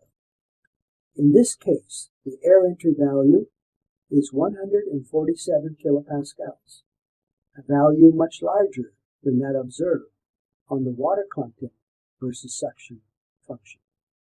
There is value in being able to mathematically define the air entry value from the degree of saturation function. The calculation of the true air entry value can be reduced to a closed-form mathematical equation.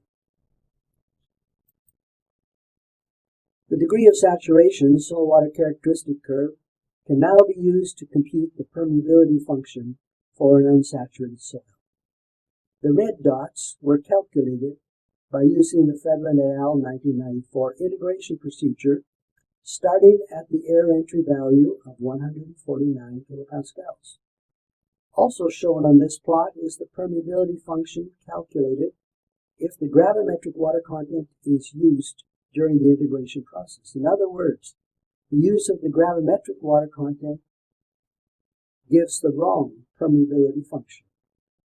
The recommendation is that the degree of saturation soil water characteristic curve be used when estimating the unsaturated permeability function.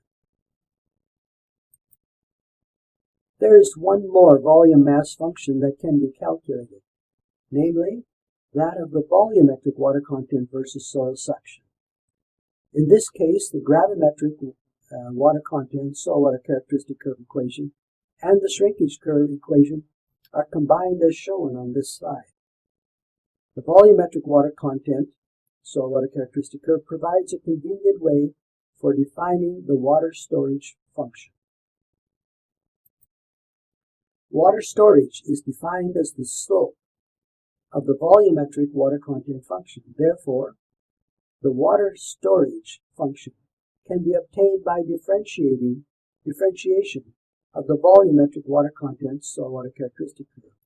The water storage function is highly nonlinear, as can be seen, with relatively low values in the low and high suction ranges.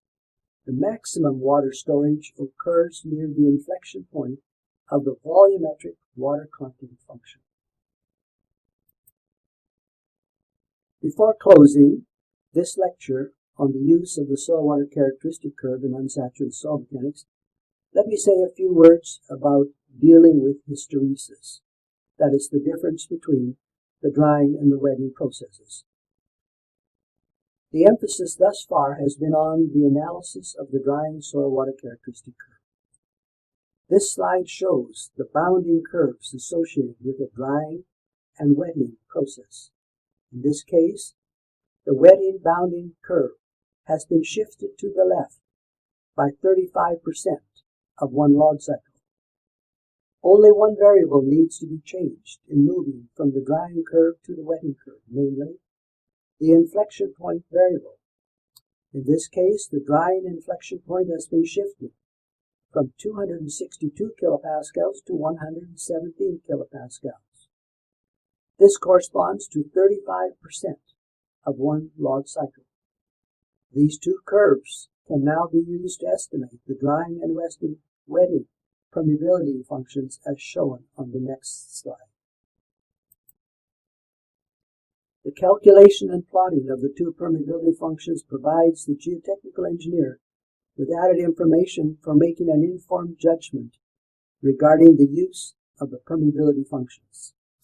Let me conclude this lecture with a series of suggested guidelines and recommendations for consideration with respect to the use of the soil water characteristic curve as part of unsaturated soil mechanics in geotechnical engineering practice.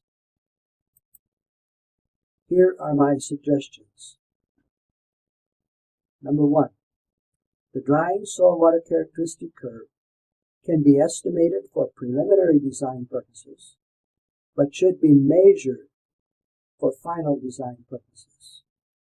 Number 2.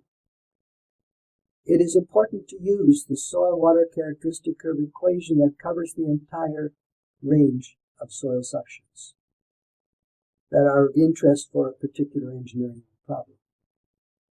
Number 3.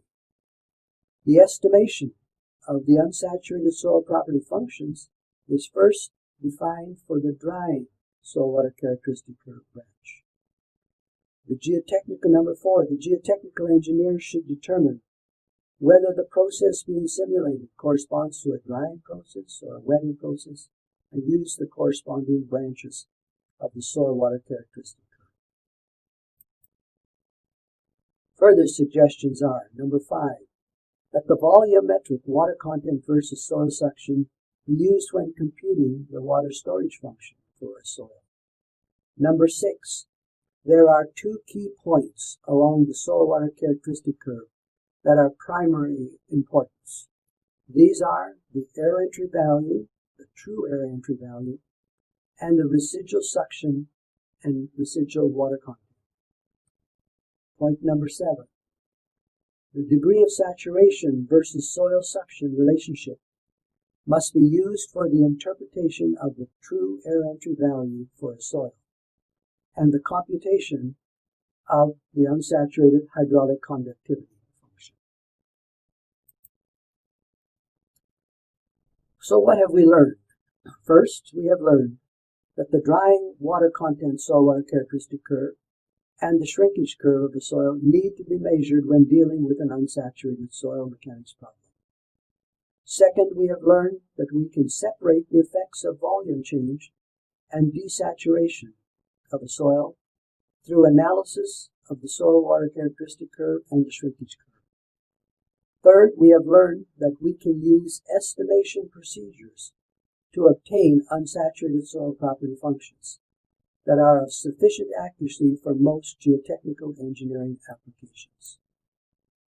It is now up to the geotechnical engineer to promote the value-added benefits that can be accrued from measuring the soil water characteristic curve and the shrinkage curve of soils, and then applying this information in engineering designs. Thank you. My name is Del Fredlund, and this is the 4th in a series of lectures on unsaturated soil mechanics. Today's lecture is on the theory and solution of water flow through saturated, unsaturated soil systems. Following an introduction of a few theoretical flow concepts, I will talk about the difficulties associated with measuring the permeability function for an unsaturated soil. This will be followed by an explanation of how the permeability function can be measured with sufficient accuracy, can be estimated with sufficient accuracy, not measured, estimated with sufficient accuracy for most geotechnical engineering applications. I will also present the results of a few steady-state and transient seepage problems. I will also say a few words about how ground surface moisture flux conditions can be quantified. There are 2 soil properties that control the flow of water through an unsaturated soil. The first property is the coefficient of permeability, or hydraulic conductivity, which controls the rate of water flow through both saturated and unsaturated soils. The permeability of an unsaturated soil may decrease by several orders of magnitude as suction is increased. The second property is the coefficient of water storage, which controls the ability of the soil to store and release water. In 1976, Mullum performed a series of tests on small glass beads that help us visualize the relationship amongst coefficient of permeability, matrix suction, and degree of saturation. Following is the essence of the experiment. Mullum measured coefficient of permeability of the glass beads as the suction in the beads was increased. At a tension or suction of 4 kPa, the beads started to desaturate, and the measured permeability decreased significantly. By the time the suction was increased to 6 kPa, kilopascals, the coefficient of permeability had decreased by 3 orders of magnitude. The tension in the water was then increased, and the coefficient of permeability reversed. It increased. However, the characterization of the coefficient of permeability followed a different path. In other words, the permeability function exhibited hysteresis. The conclusions were quite obvious, namely, that water can only flow where there is water in the soil, and desaturation of a soil significantly decreases the coefficient of permeability. While performing the experiment on the glass beads, Mullum also measured the water content or degree of saturation of the glass beads. He plotted the degree of saturation of the glass beads versus the applied matrix suctions and observed that there was essentially a mirror image between the degree of saturation function and the coefficient of permeability function. Since it was easier to measure the degree of saturation function than to measure the permeability function, it was concluded that it might be possible to estimate the permeability function from the degree of saturation soil-water characteristic curve. This rationale gave rise to a proliferation of estimation procedures to obtain the permeability function. Each proposed methodology was based on the soil-water characteristic curve. Let us refresh our memory with regard to the most fundamental physics relationship that must be adhered to when considering the solution of seepage problems. And it can be explained as follows. Water flows in response to hydraulic head, H. Differences in hydraulic head. Hydraulic head consists of an elevation head and a pore water pressure head. Water will always flow from a hydraulic head that is higher to one that is lower. This is true for a saturated soil, and it is also completely true for an unsaturated soil. It is important that the hydraulic head not be confused with the water pressure head. Water might flow from either a low pressure head to a higher pressure head, or vice versa. However, water will never flow from a lower hydraulic head to a higher hydraulic head. And so I have a question for you to answer. In the example cross-section shown, the question is, will water flow from point A to B or from B to A? Let me give you just a second to think about that. Think about your answer. If you said that water will flow from the tensiometer location to the piezometer location, then you are correct. In other words, water is flowing downward from A to B, and it does not matter what the degree of saturation is in the soil.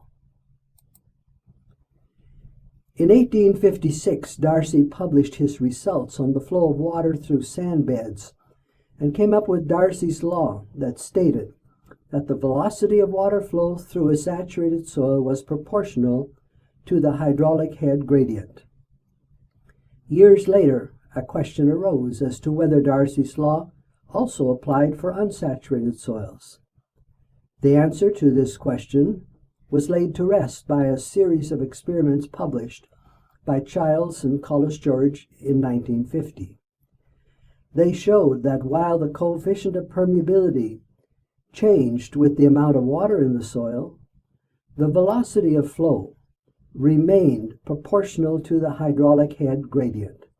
Therefore, it was rightfully concluded that Darcy's law also applied for unsaturated soils as well as for saturated soils. Even though Darcy's flow law applied for unsaturated soils, it meant that the coefficient of permeability varied in a highly nonlinear manner with respect to the amount of water in the soil. One example from Brooks and Corey in 1964 showed that once the soil started to saturate due to an increase in matrix suction, the coefficient of permeability decreased logarithmically with the degree of saturation. At matrix suctions lower than the air entry value, the soil behaved as a saturated soil.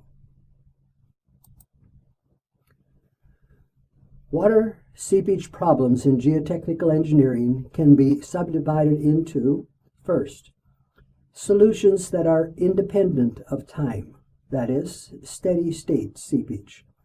And secondly, solutions that are time dependent, that is, transient, or unsteady state seepage.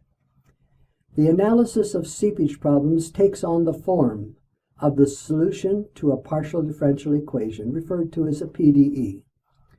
The partial differential equation for saturated soils is linear in character because the coefficient of permeability is a constant. The partial differential equation for an unsaturated soil is nonlinear in character because the coefficient of permeability is nonlinear. It is important to note that there is a smooth transition between the seepage solutions for a saturated soil and for unsaturated soils. This slide shows two examples of water flow where the saturated and unsaturated portions of a continuum cross-section blend one into the other. Most of the flow is in the horizontal direction in the upper diagram. Water can flow through the saturated zone as well as through the unsaturated zone, soil zone. In fact, water might move upward or downward across the phreatic line. In the lower diagram, most of the water flow is in the vertical direction. There are two primary mechanisms driving the flow of moisture in this diagram. Rainfall provides a downward moisture flux into the soil, while evaporation and evapotranspiration result in an upward flow of moisture. Let us remove an REV, that is a representative elemental volume, from the cross-section of a continuum, and then examine the mass balance as water flows in the x and y coordinate directions. Velocity fields are applied in the x and y directions across the REV. The variable v for velocity, h is the hydraulic head, and k is the variable for the coefficient of permeability. Let us first consider the case of steady state flow of water through either a saturated or an unsaturated soil. The derived partial differential equation applies for saturated and unsaturated water flow. However, the terms describing changes in the permeability with respect to space drop out when considering saturated water flow. The previously shown partial differential equation can be made to apply to transient flow solutions by taking changes in water storage in the element into consideration with respect to time. In other words, the divergence of water velocity is no longer equal to zero, but rather becomes equal to the water storage coefficient multiplied by the change in hydraulic head with respect to time. The water storage variable is given the symbol M2W, and it also takes the form of a nonlinear mathematical function. The water storage function is computed as the slope of the soil water characteristic curve, written in terms of volumetric water content. For two-dimensional unsaturated soil water flow, the right-hand side of the partial differential equation becomes equal to the water storage variable, M2W, multiplied by the unit weight of water and the change in hydraulic head with respect to time. The primary difference between saturated water seepage and unsaturated water seepage lies in the fact that the two material properties related to water flow take the form of nonlinear functions when dealing with unsaturated soils. This has the effect of making the solution of the partial differential equation iterative in nature. In other words, values for the soil properties must be first assumed while solving for the hydraulic heads at all nodes in the finite element grid. It is a challenging process to measure the unsaturated coefficient of permeability function in the laboratory. It is also costly, and for these reasons, Unsaturated soil properties are generally estimated from the soil water characteristic curve. However, I would like to just briefly explain why it is a challenge to experimentally measure the permeability function. There are several steady state and transient test methodologies that have been proposed for the measurement of the permeability function. Most of the methodologies are costly, time-consuming, and it is difficult to obtain reliable measurements over a wide range of permeability values. This slide shows how the coefficient of permeability can be measured on an unsaturated soil specimen while maintaining a particular applied matrix suction. The apparatus illustrates how a suction can be applied to the soil while measuring the drop in pressure head across the soil specimen.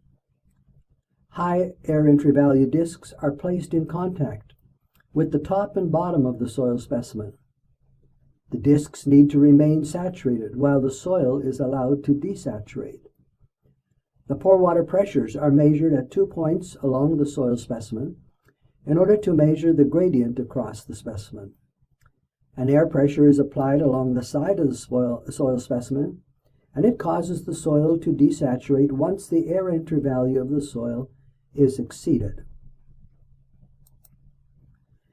The coefficient of permeability of an unsaturated soil may range from a maximum value equal to the saturated coefficient of permeability to a minimum value many orders of magnitude lower.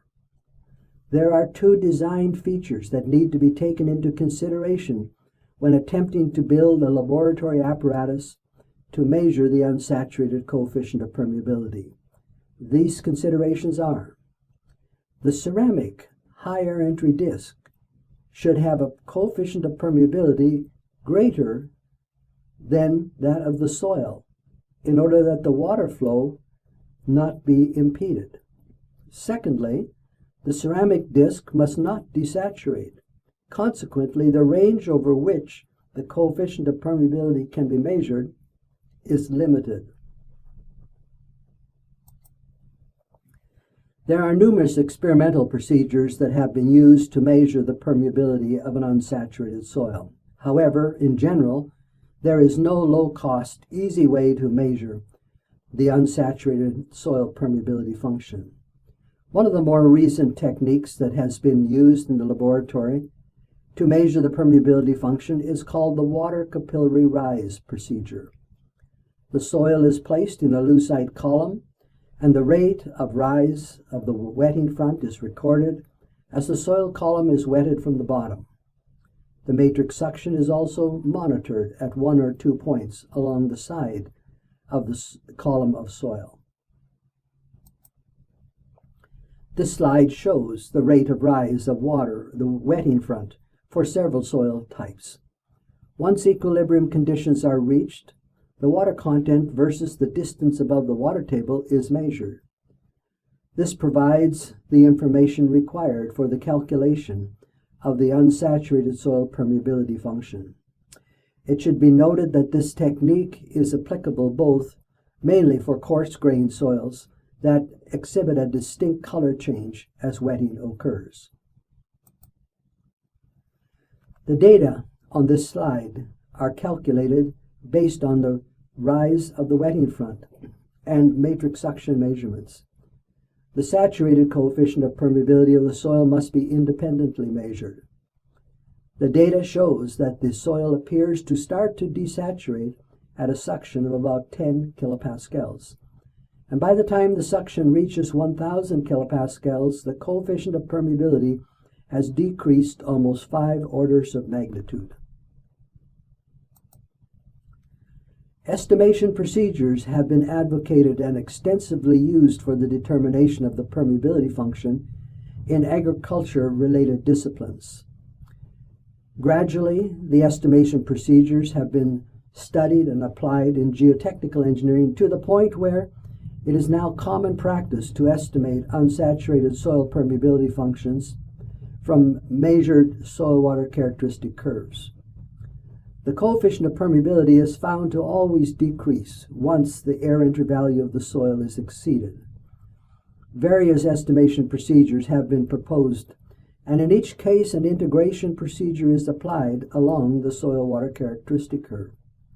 The water storage function can be estimated also from the soil water characteristic curve, and in this case it is the differentiation of the soil water characteristic curve that provides the information required to estimate the water storage function. Proposed estimation procedures for obtaining the permeability function can be placed into the following categories, namely, first, empirical models, second, statistical models, third, correlation models, and fourth, regression models. Empirical models hinge their estimation on the air entry value of the soil and the rate of desaturation as indicated by the soil water characteristic curve. Statistical models start with the concept of an assemblage of pore channels and then derive a physical permeability model. Correlation models are based on certain similarities between the soil water characteristic curve and characteristics of the permeability function. In a sense, these models are quite similar to regression models. It is the statistical type permeability models that have been shown to perform most closely to laboratory measured results. This slide illustrates an integration scheme used by some of the early researchers. The soil water characteristic curve was divided into increments of water content. The proposed integration procedure started at saturated conditions and proceeded to higher suctions where the soil became drier. In 1980, Van Genuchen took the soil water characteristic curve equations proposed by Berdeen in 1953 and Mullum in 1976 and derived a closed-form integration technique for the estimation of the permeability functions. In order to obtain the closed-form integration procedure, it was necessary to assume a fixed relationship between two of the fitting parameters for the soil water characteristic curve equation. In other words, in a sense, the three fitting parameters in the soil water characteristic curve equation were reduced to two fitting parameters. In 1994, Fredlund and Zing proposed a three-parameter equation to fit the soil water characteristic curve. They also included a correction factor that ensured that all soil water characteristic curves ended at zero water content with a suction of 1 million kilopascals. The proposed equation provided a continuous function over the entire range of possible suctions. The three fitting parameters are referred to as A, N, and M, with the subscript F standing for Fredlund and Zing equation.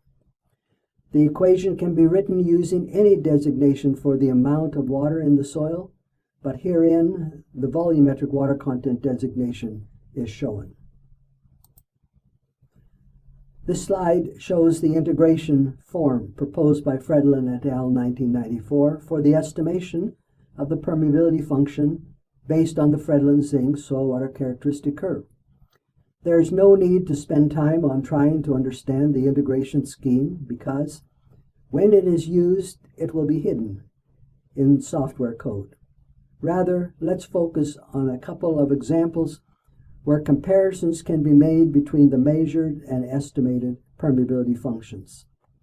However, mention should be made of the fact that there is no closed-form integration equation scheme that can be used with the Fredlund-Zing soil water characteristic curve. In other words, the integration should be started at the air entry value of the soil, and a series of permeability values can be calculated for various selected soil suctions.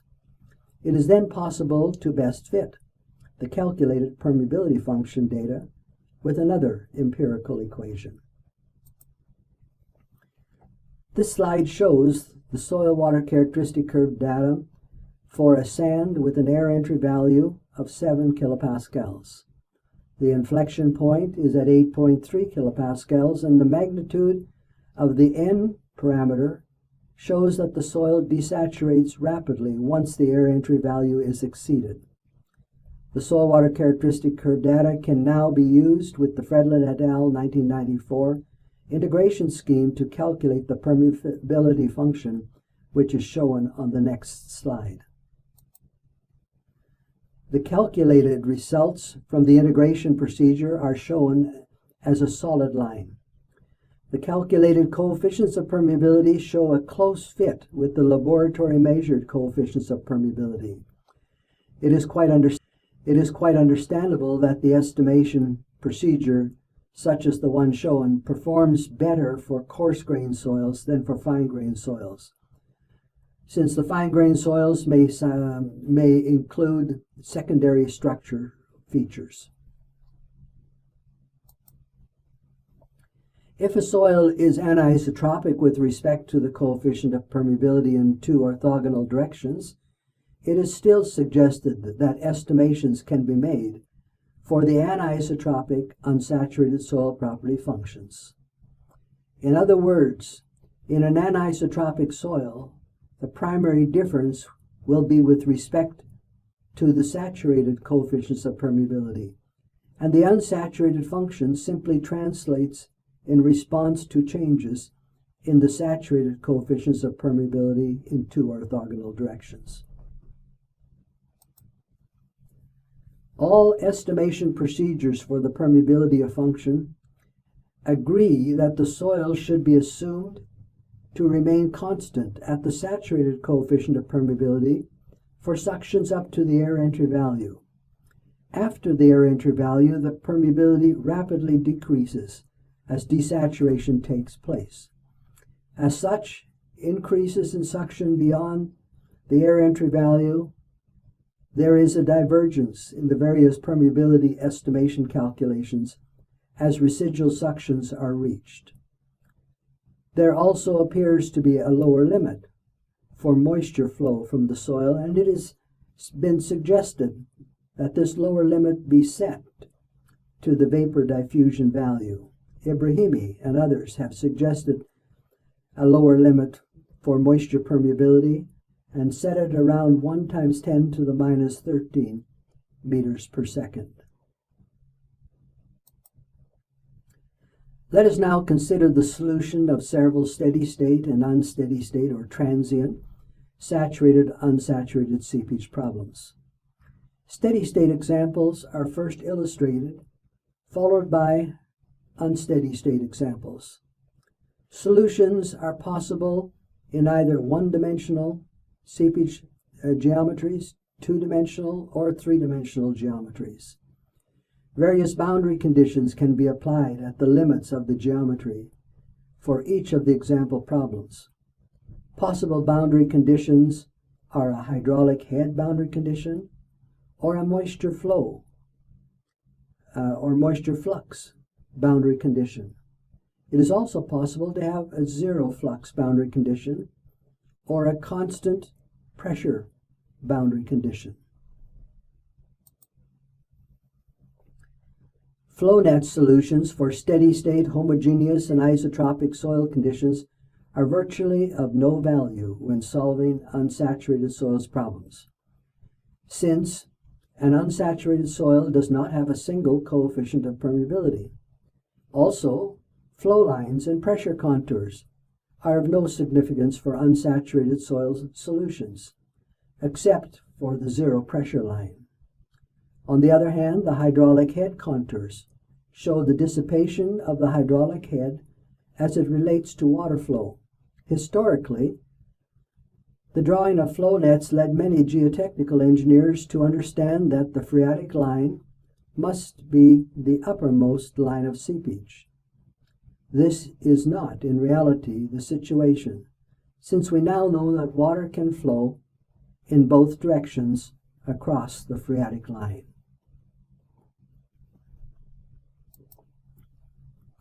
In 1971, Professor Fries published several examples of earth dam cross-sections where he contoured the hydraulic heads, both above and below the phreatic line. He also showed that water moved across the phreatic line. In each case, he also plotted the zero pressure line or the phreatic surface. This led to a much clearer understanding of the flow of water through saturated, unsaturated soil systems. This slide shows the cross-section of a homogeneous dam that has water in the upstream reservoir and a horizontal sand drain at the lower toe of the dam. The continuum cross-section has been divided into finite elements in order to solve the steady-state seepage through the dam. The finite element mesh shown was generated using an automatic element generator, which took into consideration likely locations of increased seepage gradients. High seepage gradients areas have smaller elements in order to have similar accuracy at all points throughout the continuum. The only soil information required to solve this steady-state seepage example is the permeability function. The saturated coefficient of permeability is assumed to be 1 times 10 to the minus 7 meters per second, and the remainder of the permeability function was estimated from the soil water characteristic curve. The air entry value for the soil was assumed to be about 13 kilopascals. The partial differential equation shown earlier can now be applied to each element in the mesh of the finite elements. In other words, the seepage solution can be obtained for each element. The finite element formulation takes on the mathematical formulation shown on this slide. However, the geotechnical engineer does not need to be concerned about having a full understanding of the mathematics behind the solution because it will be buried in a standard partial differential equation solver. The finite element formulation is simply shown here for completeness. The solution to the example problem can now be presented as an overlay to the finite element mesh. The ground surface was assumed to be a zero flux boundary. The same is true for the soil at the base of the dam. It is noteworthy that the hydraulic head contours pass through both the saturated and unsaturated portions of the dam cross-section. Also shown is the zero pressure line or the phreatic line. The finite element mesh would not need to be shown as it was merely a means to obtain a solution. Let us now consider a couple of variations of our example problem. Let us suppose that rain fell on the surface of the dam for an extended period of time. The vertical flow vectors are shown on the uppermost boundary of the dam. Also shown are the direction and magnitude of the flow vectors. Upon closer examination, it can be seen that the phreatic line has moved upward from where it was on the previous example when there was no rainfall. Stated another way, it is possible to see how the pore water pressures would increase if the dam was subjected to long periods of rainfall. For the next example, let us suppose that the soil is anisotropic as a result of the compaction process. Let us analyze the problem for the situation where the saturated horizontal coefficient of permeability was 6 times larger than the vertical coefficient of permeability. The contoured results show that the phreatic line and the hydraulic contours are drawn towards the downstream surface of the dam. And there are many other scenarios that could also be analyzed. It is not difficult to analyze problems that have considerable complexity. The numerical modeling of saturated unsaturated seepage has become a powerful tool in the hands of geotechnical engineers. protocols for the assessment of material properties have become well accepted.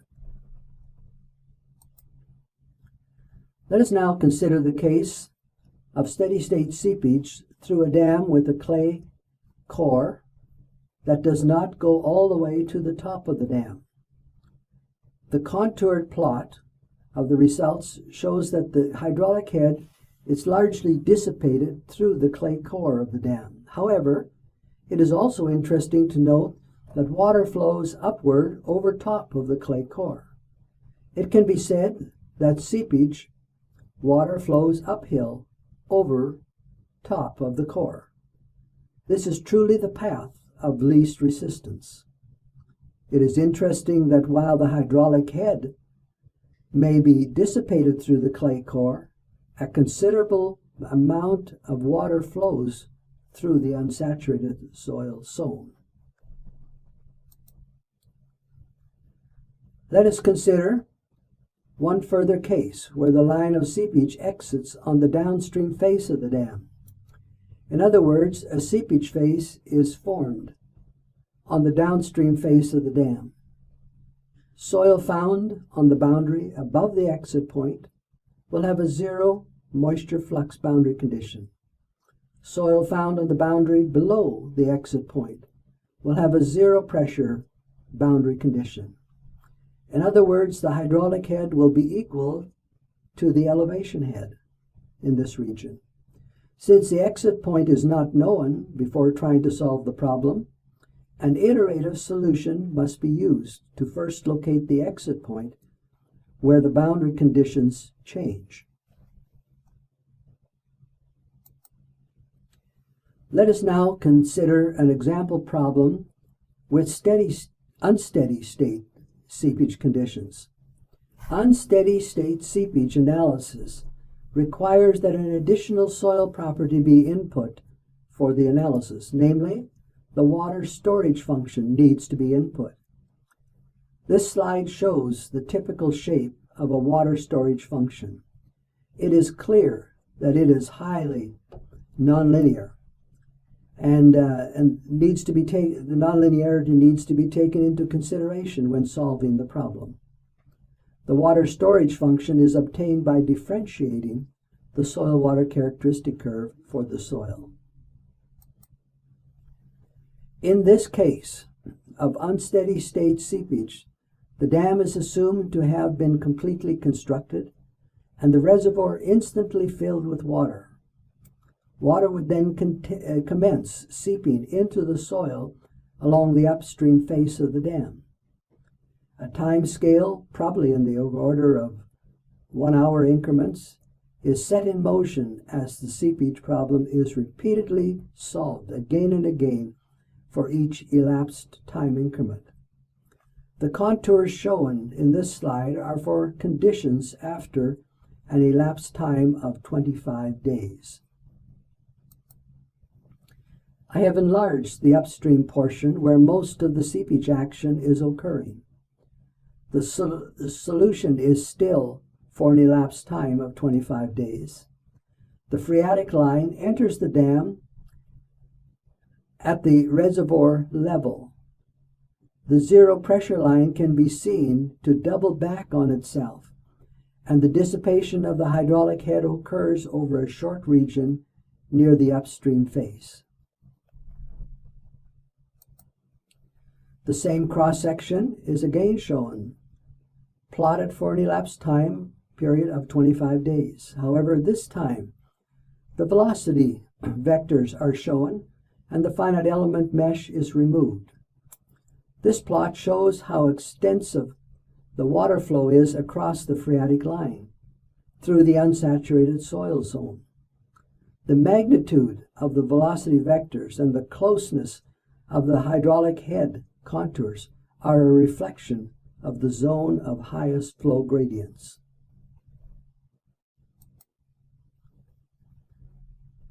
This next slide shows the flow vectors and the hydraulic head contours after 60 days of seepage.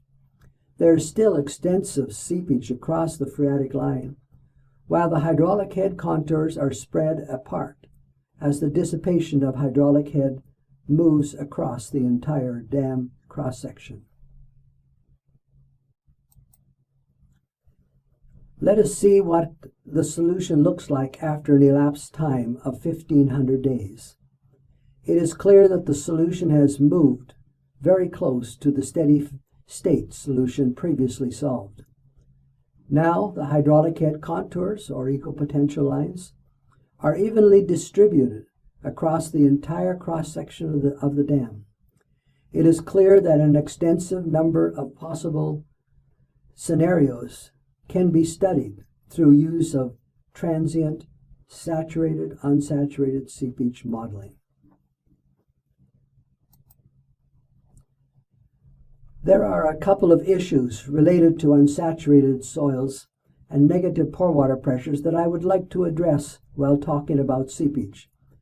And they have to do with the permanence of soil suction.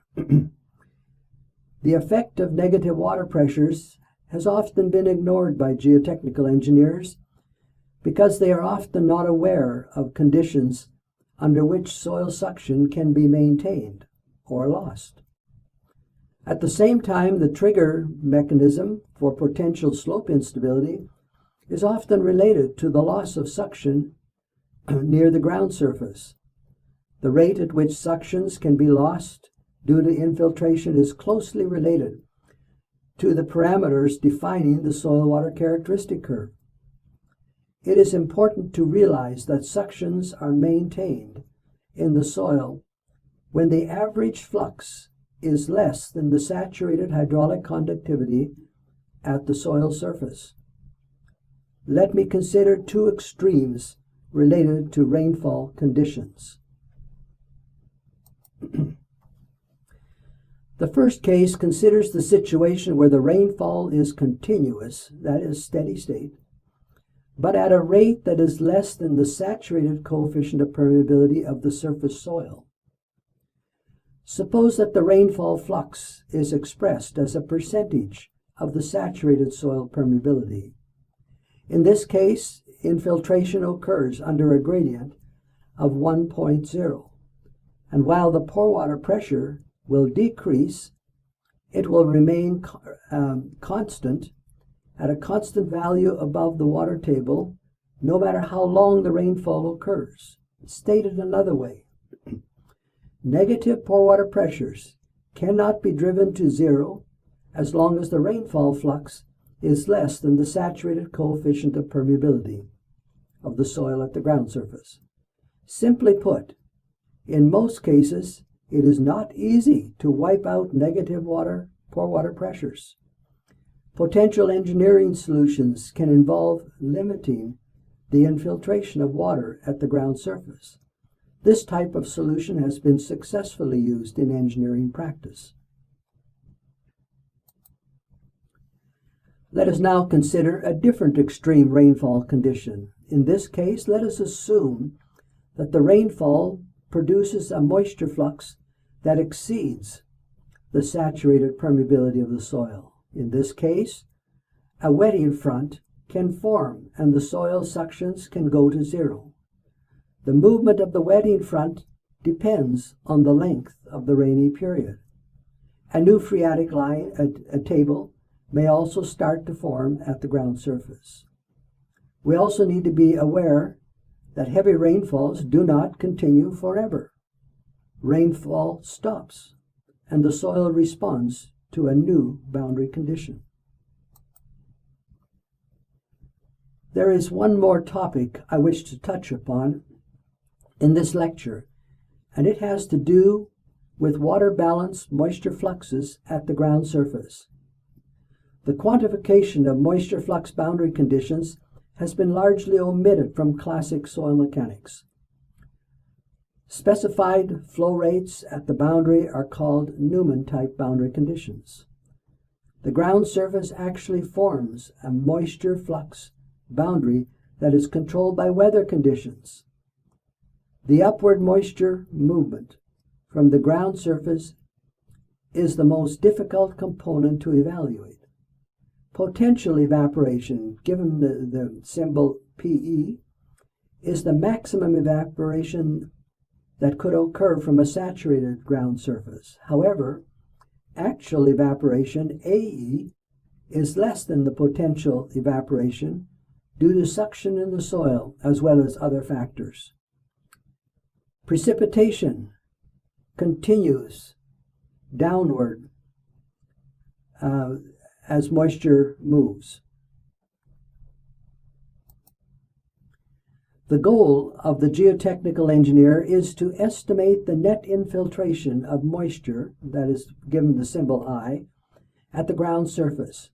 In order to obtain the net infiltration, it is necessary to examine the components of water balance at the ground surface.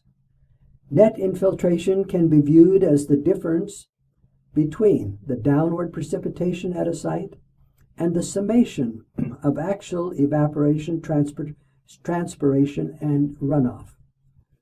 This is not an easy task because each component must be analyzed independently. Surface hydrologists have been quite successful in calculating potential evaporation. However, it is the actual evaporation that is required for an accurate assessment of ground surface flux. Precipitation in the form of rainfall and snowfall is routinely collected at weather stations. This graph shows the daily precipitation and the cumulative precipitation over a period of 1 year at a particular weather station location. It is often necessary to analyze the rainfall conditions over many years. It could be a 10-year period of weather conditions.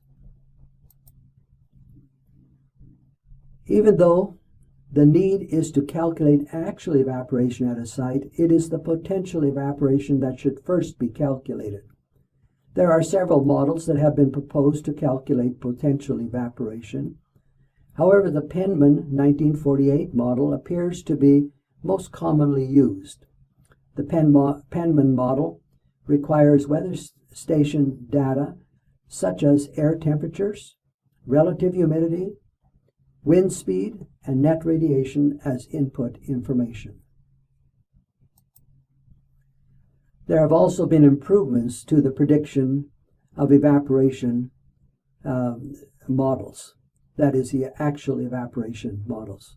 One example is the refinements proposed by Wilson in 1994.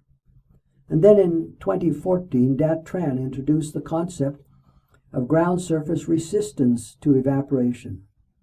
This refinement provides an improvement to evaporation calculations, especially when dealing with soils that are dry at the ground surface. The algebraic sum of the various components of ground moisture flux give rise to the net flux over 1 year. This process can be repeated year after year. And this is the type of analysis and the type of information that is required for the design of soil cover systems that are referred to as store and release covers. Seepage through unsaturated soils constitutes an extensive application area in unsaturated soil mechanics. I think that it is fair to say that saturated-unsaturated seepage modeling has been the most valuable unsaturated soil mechanics tool that has emerged and been extensively used in recent years by geotechnical engineers. My name is Del Fredlund, and this is the 5th lecture in a series on unsaturated soil mechanics. Today's lecture is on the analysis of shear strength problems where unsaturated soils are involved. The lecture will first present the theoretical concepts associated with shear strength, and this will be followed by a discussion of how the unsaturated shear strength envelope can be either measured or estimated. The lecture will conclude with consideration of 3 application areas for unsaturated shear strength. The 3 common engineering application areas are the bearing capacity of soils, second, lateral earth pressure theory, and third, the stability of natural and man-made earth slopes. Near-ground soils above the water table are subjected to negative pore water pressures, or matrix suctions. Negative pore water pressures add strength to the soil. The ground surface is also subjected to varying weather conditions, and as a consequence, the near-ground surface pore water pressures may change over time. The negative pore water pressures add a cohesive type of strength to the soil. The shear strength of an unsaturated soil can be written in a mathematical form and then used to extend formulations for saturated soils to embrace unsaturated soils. The shear strength theory for an unsaturated soil can be viewed as an extension of the historic Moore-Coulomb theory.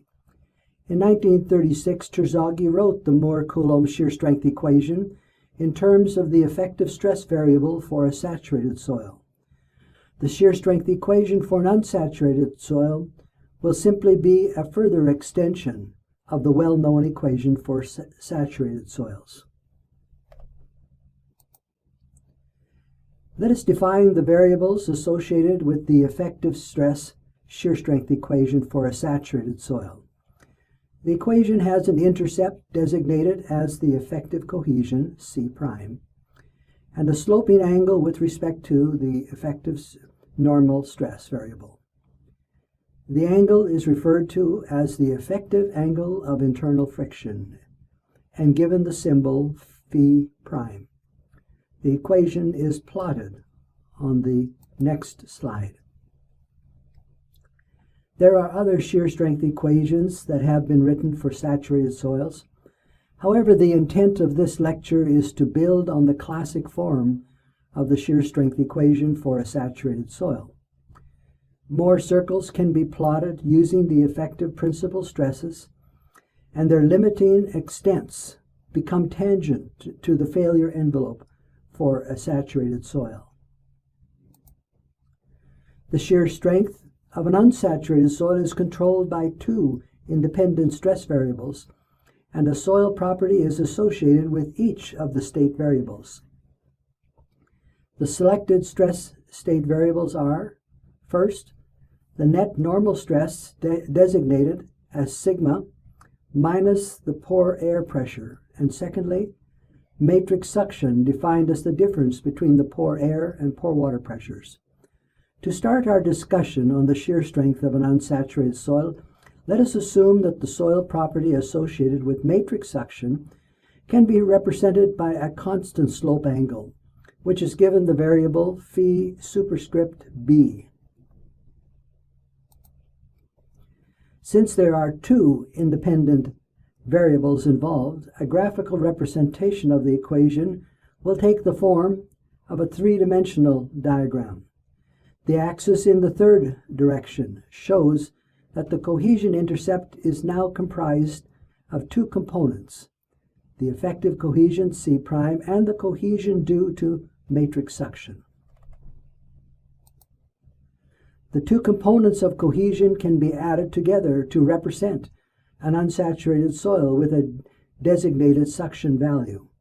The sum of the cohesion values can be referred to as total cohesion, or C subscript T.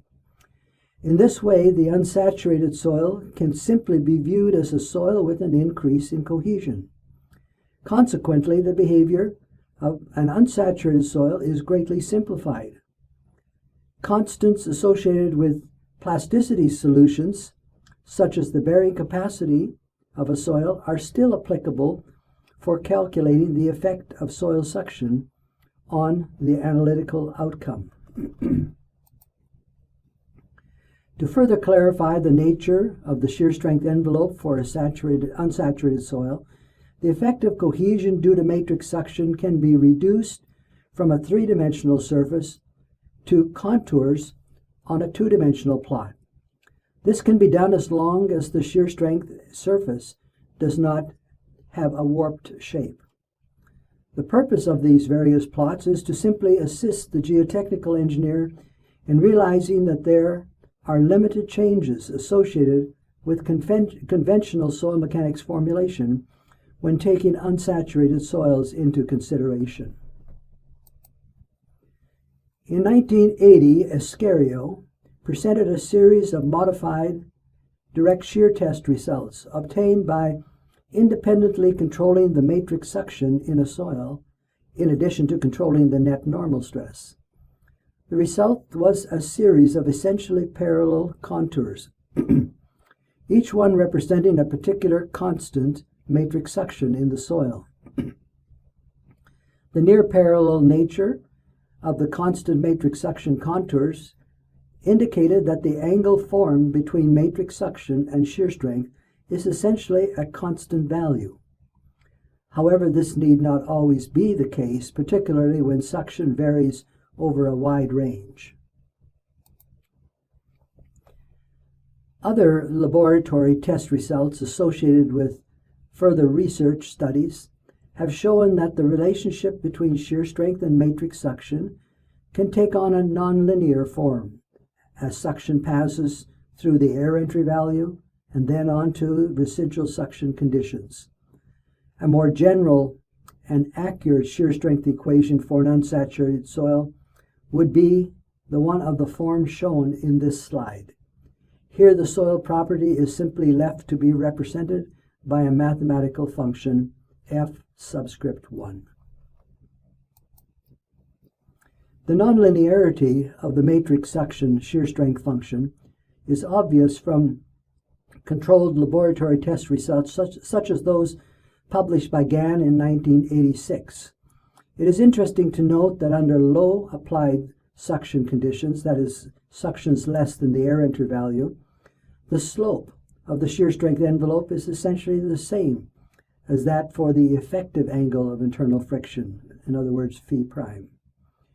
Deviation from the behavior of a saturated soil commences near the air entry value of the soil, reducing from, in this case, about 25 degrees to about 1/2 this value at matrix suctions around 500 kilopascals. Further laboratory testing programs have confirmed that there is a definite relationship between the soil water characteristic curve for the soil and the shear strength response to matrix suction.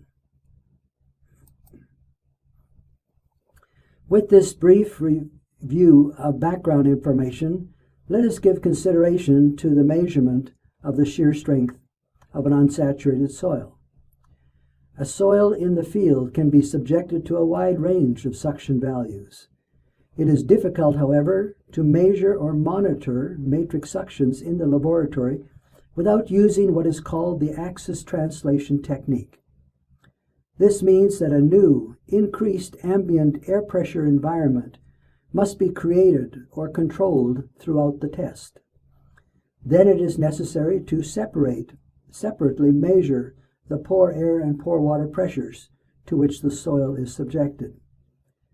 This is successfully accomplished by installing a high air entry disc into the base pedestal of a triaxial cell or a direct shear apparatus. Essentially all research programs on unsaturated soils from around the world have been studied using this axis translation technique. In 1963, Bishop and Blight undertook an interesting experiment in the laboratory, which verified that the environment pressure around an unsaturated soil specimen could be changed without altering the shear strength of the soil. 2 unconfined triaxial tests were performed on a clay soil. One soil specimen was tested at atmospheric air pressure conditions, while the second specimen was subjected to a translation air pressure of 483 kilopascals. The results in this plot show that the shear strength remained the same for both soils. Stated another way, the axis translation technique can be used to test the shear strength of unsaturated soils in the lab without interference of the true shear strength of the soil.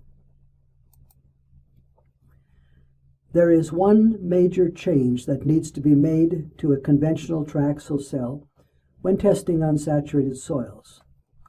A high air entry disc must be placed onto the base pedestal and cemented around its perimeter. In this way, all air must flow through the high air entry disc, thereby allowing a separation of the pore air pressures and the pore water pressures. A coarse but low air entry disc can be placed on the top of the soil specimen, thereby allowing for the control of the pore air pressure. It is the elevated pore air pressure that allows the pore water pressure to remain positive, thereby preventing cavitation of the water in the chamber below the high air entry disc. An unsaturated soil specimen might change in terms of its volume during a test. The change may also be in terms of water content and/or degree of saturation. In other words, a change in water content does not correspond to an overall change in volume, as in the case of a saturated soil specimen. Consequently, it is advantageous to measure overall volume change of the soil specimen as deviator stresses are applied. This slide illustrates the use of a second inner-walled chamber with an accurate differential pressure transducer. Changes in the water pressure relative to a reference point allow overall volume changes to be computed. There are a variety of stress paths that could be followed when testing for the shear strength of an unsaturated soil.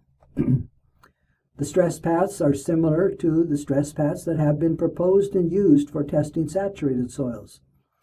The test procedures can be called: first, the consolidated drain test; second, the constant water content test, but I should mention this is a new test procedure; third, consolidated undrained tests with pore pressure measurements; fourth, undrained tests; and fifth, unconfined compression tests. Pore air and pore water pressures must either be measured or controlled throughout the test in order to interpret the results in terms of the stress state variables. The stages involved in testing an unsaturated soil are similar to those used when testing saturated soils. The soil specimen must first be allowed to come to equilibrium with a selected set of stress conditions, for example, a particular applied confining pressure, an air pressure, and a water pressure. This will establish the initial conditions upon equilibrium. After equalization has been achieved, an axial deviator stress is applied to the soil. Failure conditions are defined in accordance with the selected failure criteria. The stress state variables can be computed at all stages throughout the shear strength test. The controlled stresses for various stages of a consolidated drain triaxial test are illustrated on this slide. The stress states can be calculated when equilibrium conditions are established and then followed as axial compression is applied. Failure conditions are selected in accordance with the designated failure criteria. The easiest shear strength test to perform in the laboratory is the unconfined compression test. The soil specimen is simply placed in a loading frame and a deviator stress is applied until failure conditions are reached.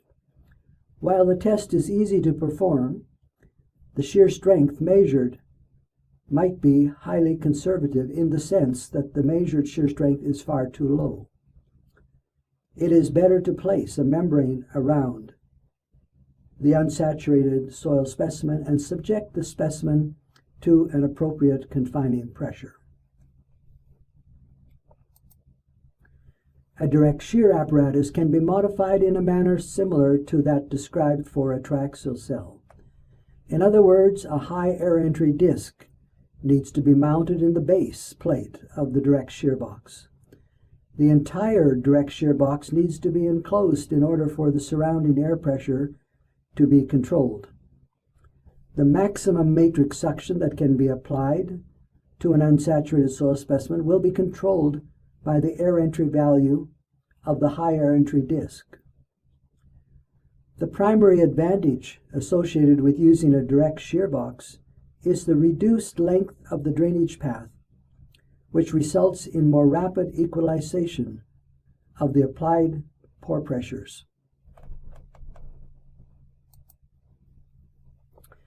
This slide shows triaxial shear strength results from a series of shear tests performed on Denari clay by Cetasia in 1978.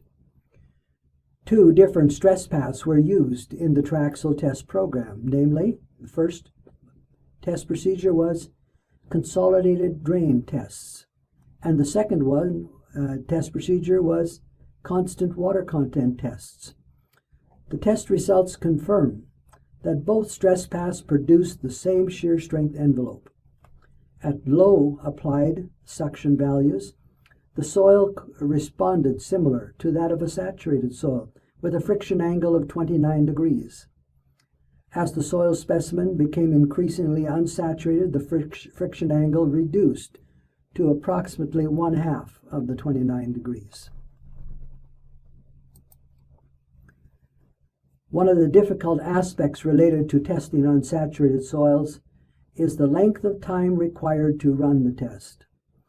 As soon as the soil becomes unsaturated, its coefficient of permeability can decrease by orders of magnitude. This in turn means that the time required to perform a shear strength test will increase by orders of magnitude. The ceramic high air entry disc also has a low permeability, which further impedes the equalization of the pore water pressures. The impeded analysis of flow through a soil specimen, one that is only 12.7 millimeters in thickness, is shown on this slide.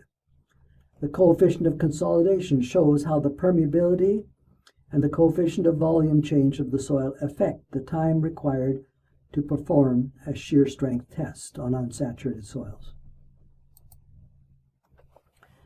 The testing of unsaturated soils is costly and time-consuming. Consequently, estimation procedures have been proposed to obtain an approximation of the shear strength function with respect to matrix suction. Unsaturated shear strength properties take the form of a nonlinear mathematical function with respect to suction.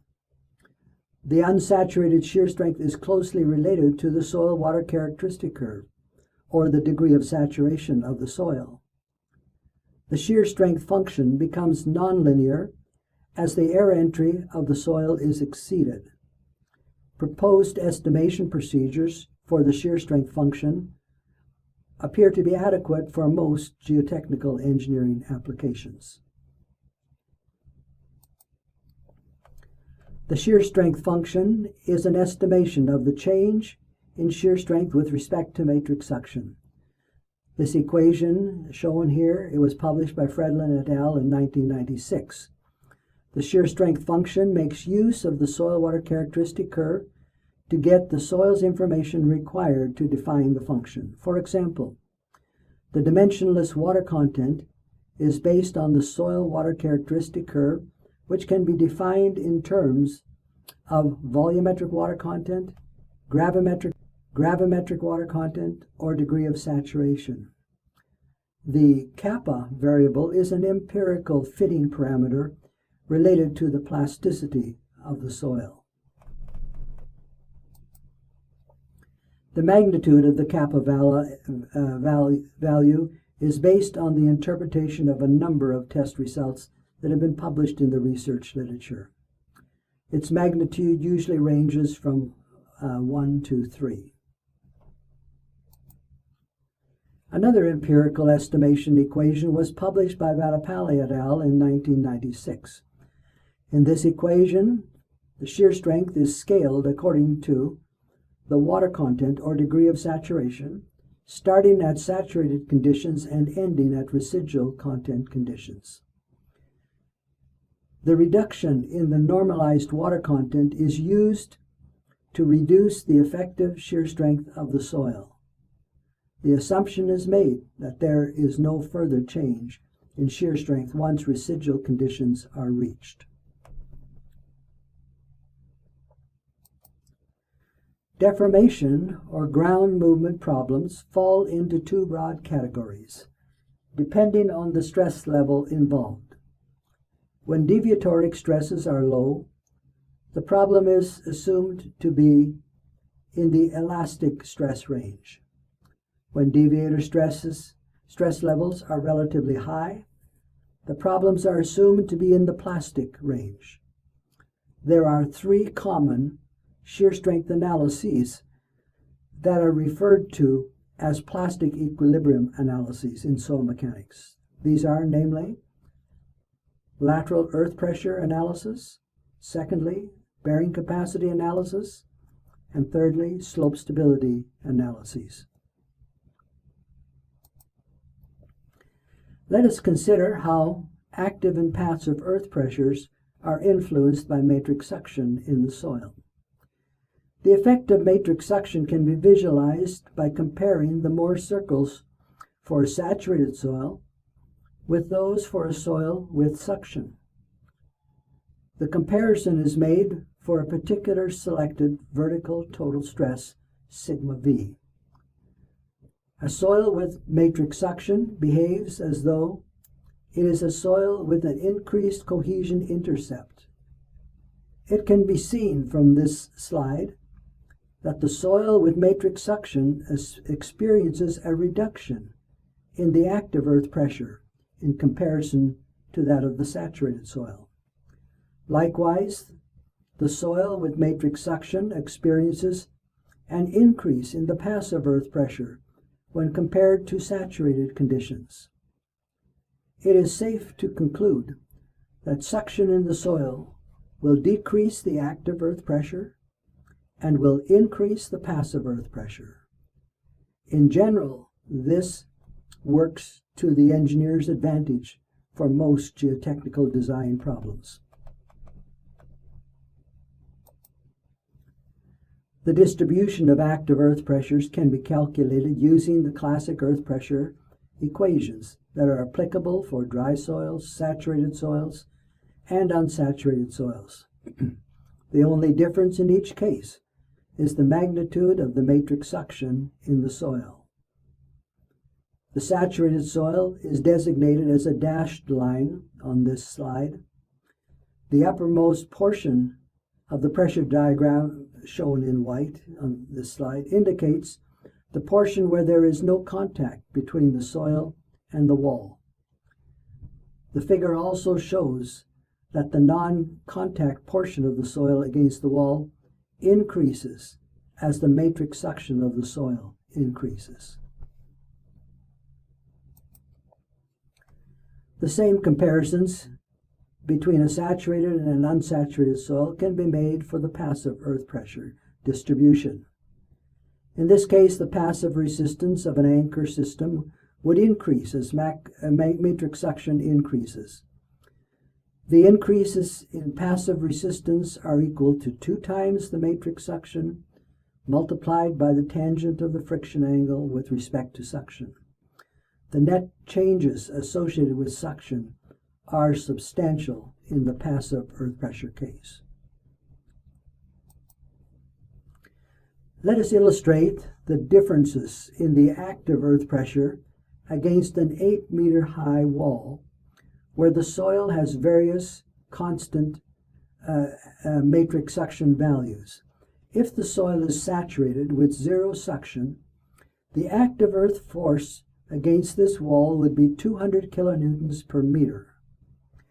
On the other hand, if the matrix suction in the soil were constant at 150 kilopascals, there would be no active force acting against the wall. The active force against the wall for intermediate values of suction are shown as a dashed line on this plot.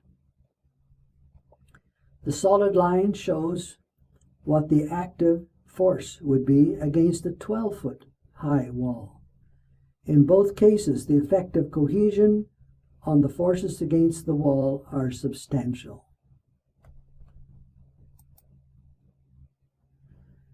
The passive earth force, or the resistance of an anchor system, is shown for the case of an 8-meter and a 12-meter high wall, or an anchor. The soil is assumed to have a constant matrix suction ranging from 0 to 300 kilopascals.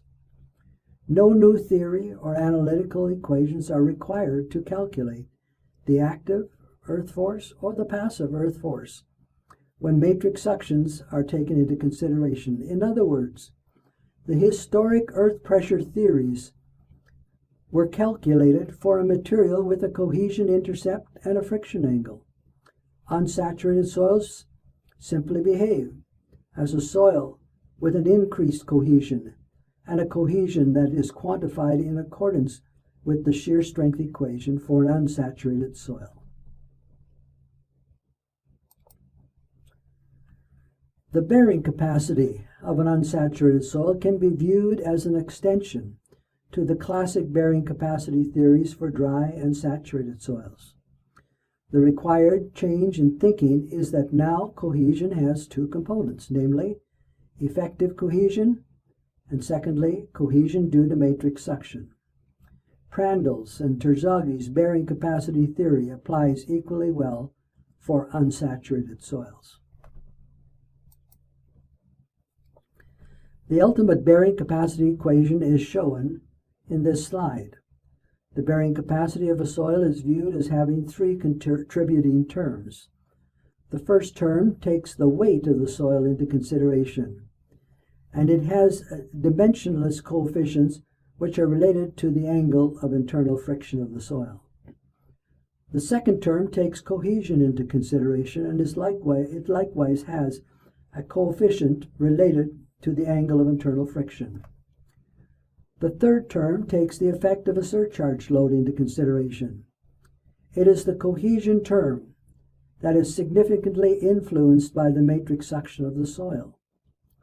The various bearing capacity coefficients are only dependent on the angle of internal friction for the soil. In other words, the bearing capacity factors are not influenced by the matrix suction in the soil.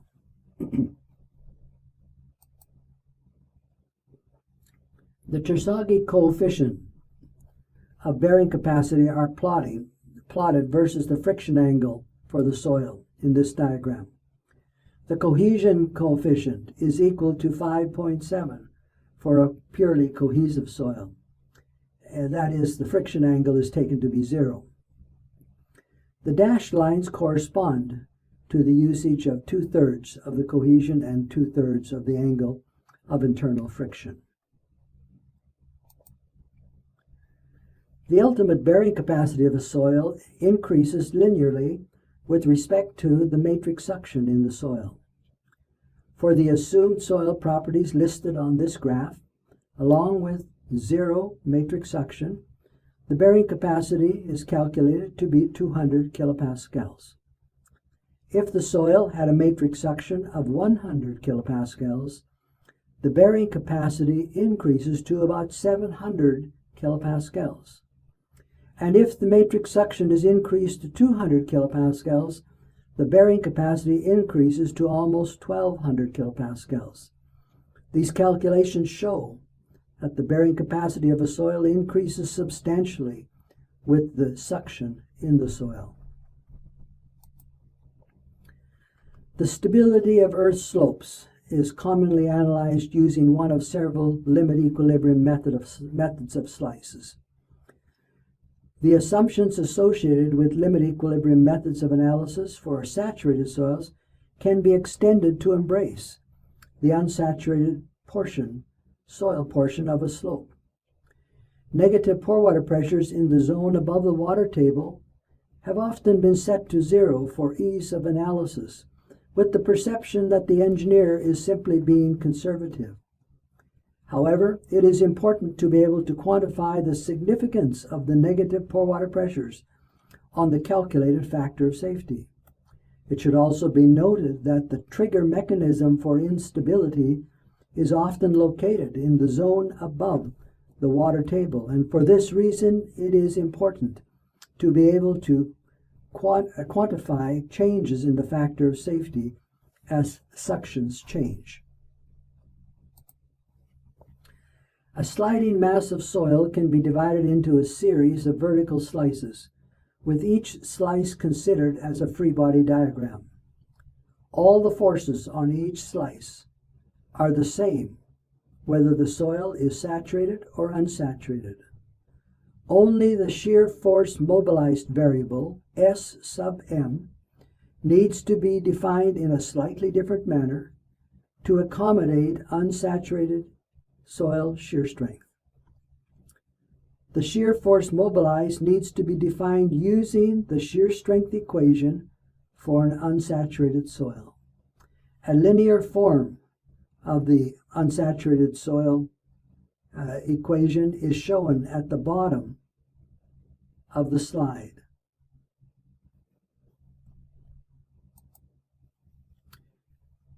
There is essentially no difference between the manner in which the factor of safety equations are derived for a saturated soil and an unsaturated soil. The normal force at the base of a slice is calculated by summing forces in the vertical direction and solving for the normal force. The shear force mobilized contains the failure criterion and constitutes the only difference between how a saturated and unsaturated soil is analyzed.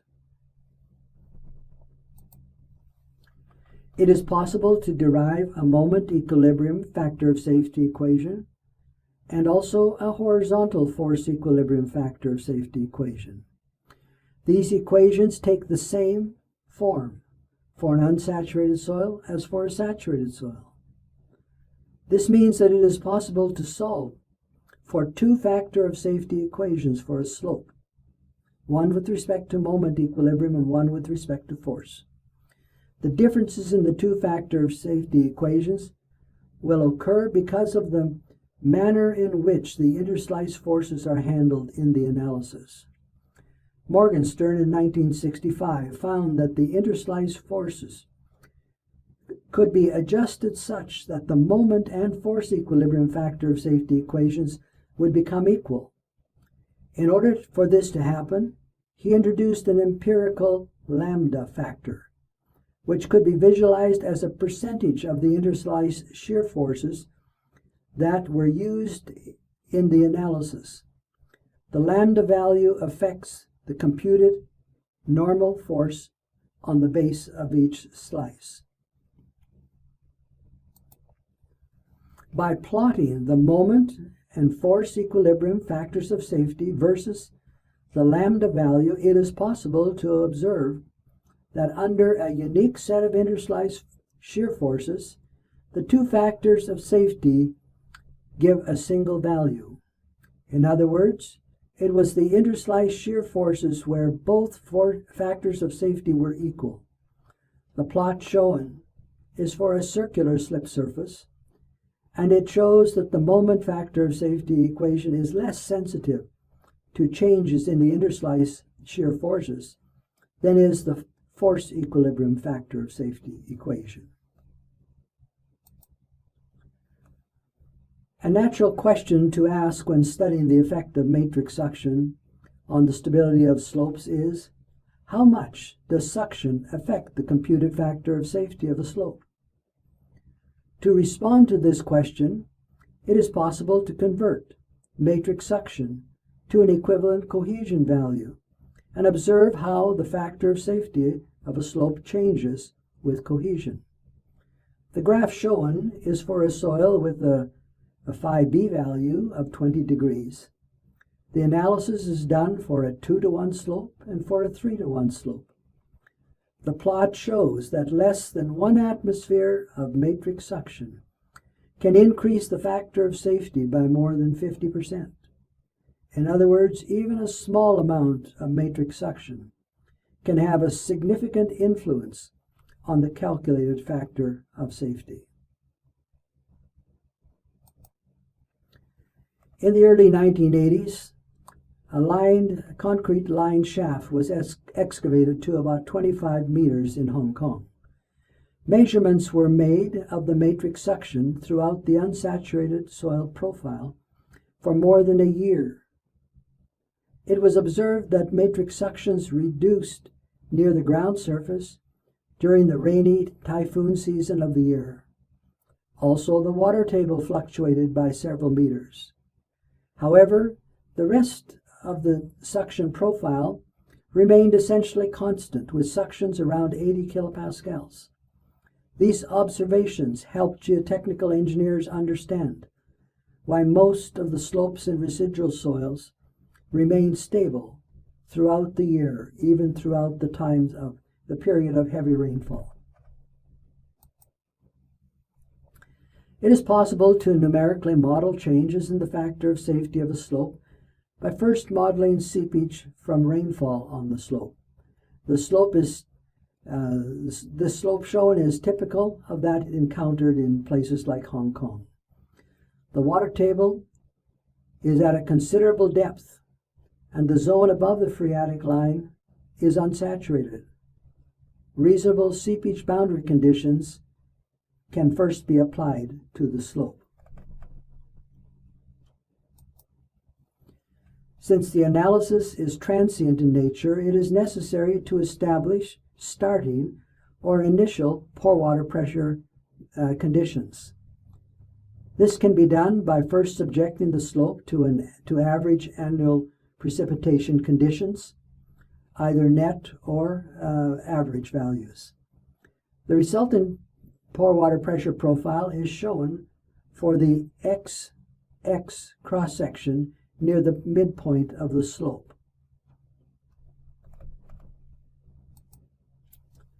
The slope was then subjected to a heavy rainfall condition. At various elapsed times, the pore water pressures were plotted along the XX cross-section. It can be observed that a wetting front did pass downward through the slope. The red line corresponds to an elapsed time of 480 minutes of rainfall. At 480 minutes, the rainfall was assumed to stop. However, there continues to be changes in the pore water pressures in the slope over time. The position of the groundwater table and pore water pressure contours are shown throughout the cross-section of the slope for an elapsed time of 1,080 minutes. It can be observed that a perched water table had started to form at the ground surface, and finally, after 1,080 minutes, the perched water table joined up with the lower water table.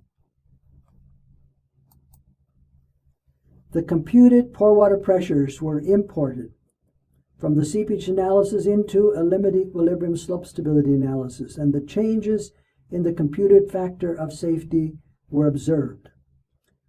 The various lines on the graph corresponds to the ratio of the phi b angle to the friction relative to effective stress angle, phi prime. Let us simply focus on the 50% line, where the ratio of the friction angles between the effective angle of internal friction and that of matrix suction was 0.5. In other words, phi b is 1/2 of phi prime. The results show that the factor of safety started with an initial value of 1.13 and falls to slightly less than 1.0 by the time the rainfall stops at 480 minutes.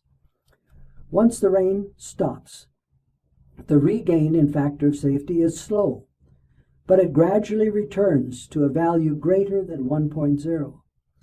This example simulates how an unsaturated seepage analysis can be combined with a slope stability analysis to assist the geotechnical engineer in understanding how the magnitude of the rainfall and the duration of the rainfall affect the stability of a slope. This lecture on shear strength of unsaturated soil has attempted to make the geotechnical engineer aware of the fact that the effect of matrix suction can be quantified for problems related to lateral earth pressure, bearing capacity, and slope stability.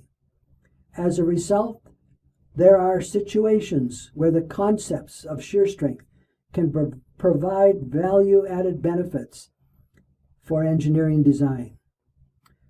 The next and last lecture on unsaturated soil mechanics will discuss geotechnical engineering problems related to volume change, mainly swelling and shrinking soils. Thank you.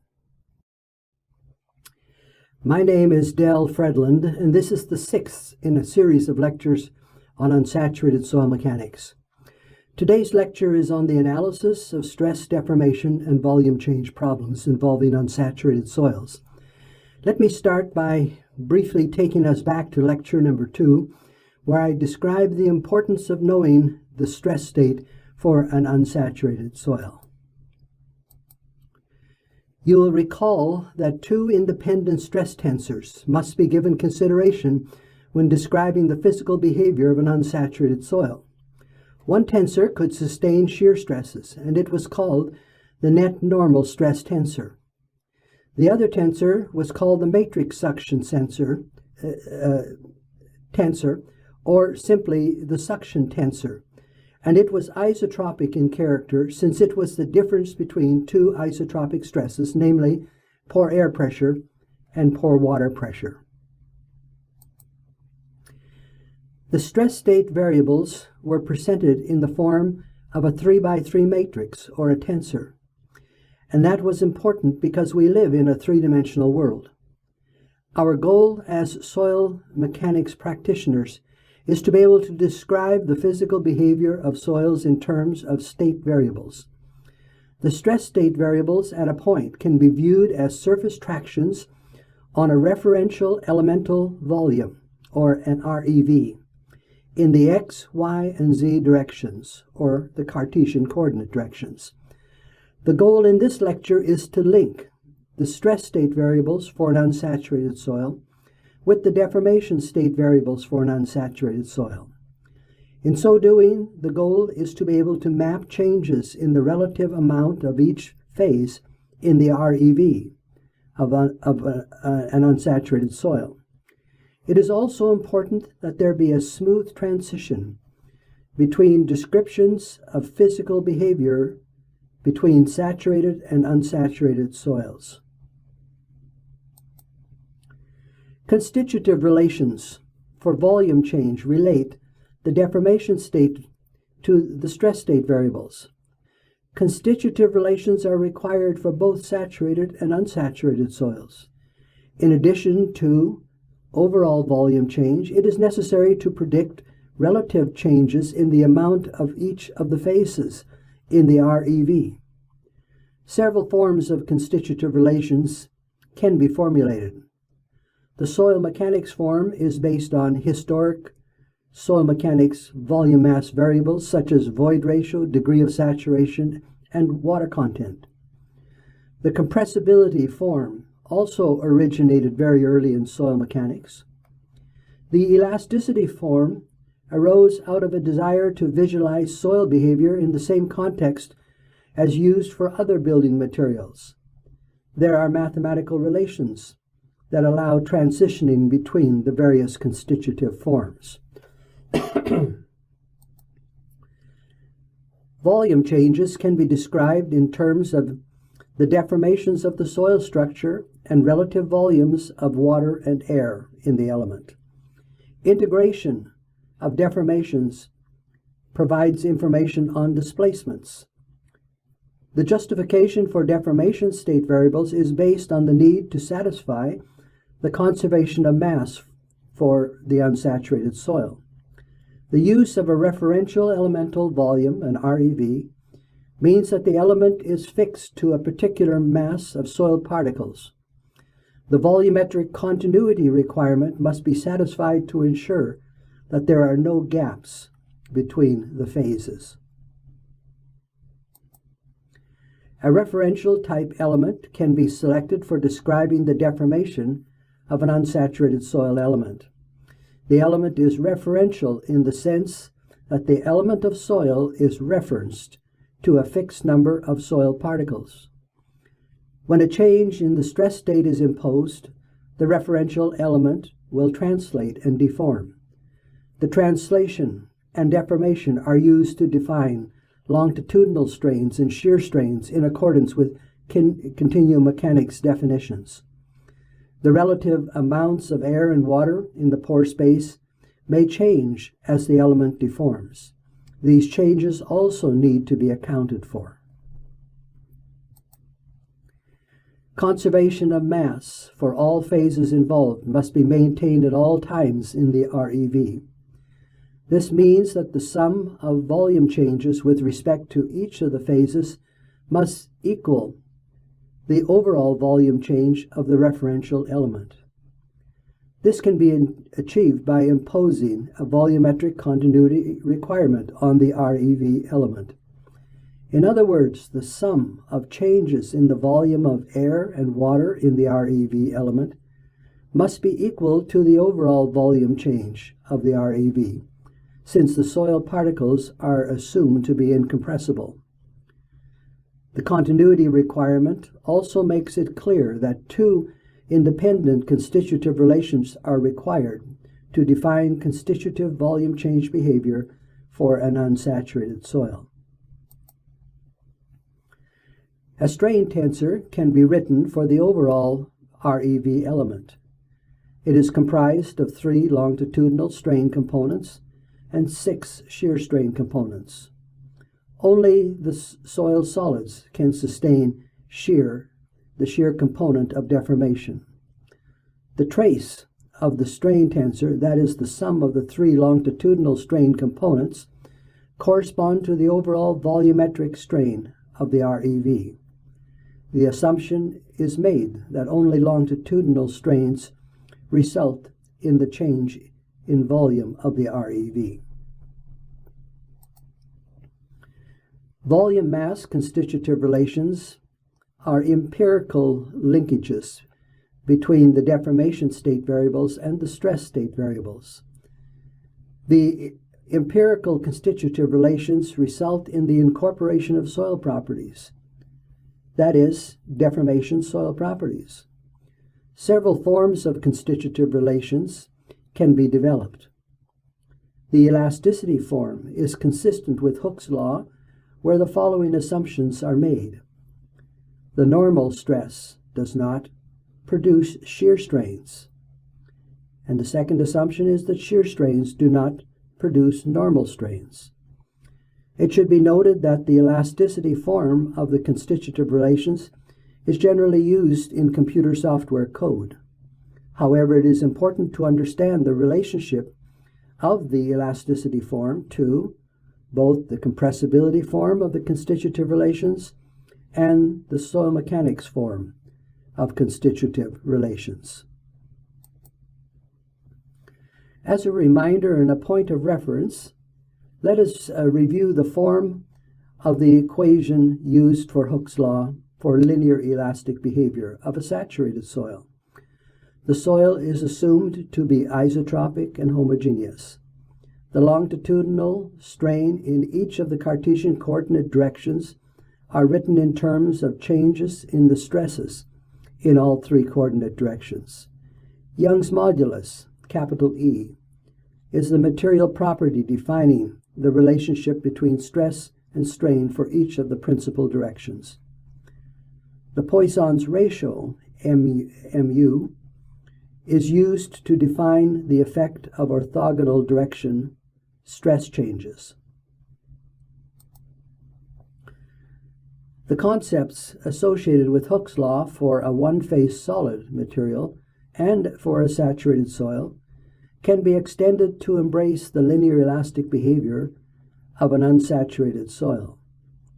Since there is an additional stress state variable that can be independently changed for an unsaturated soil, there must be another soil property to define the linear elastic relationship between soil suction and longitudinal strain.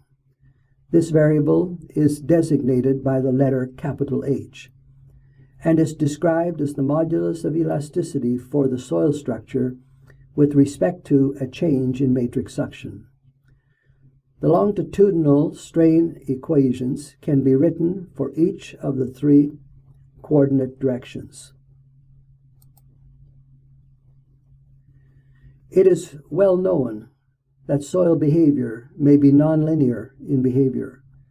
This slide shows a simple extension of Hooke's law that can be used in an incremental form to describe nonlinear behavior.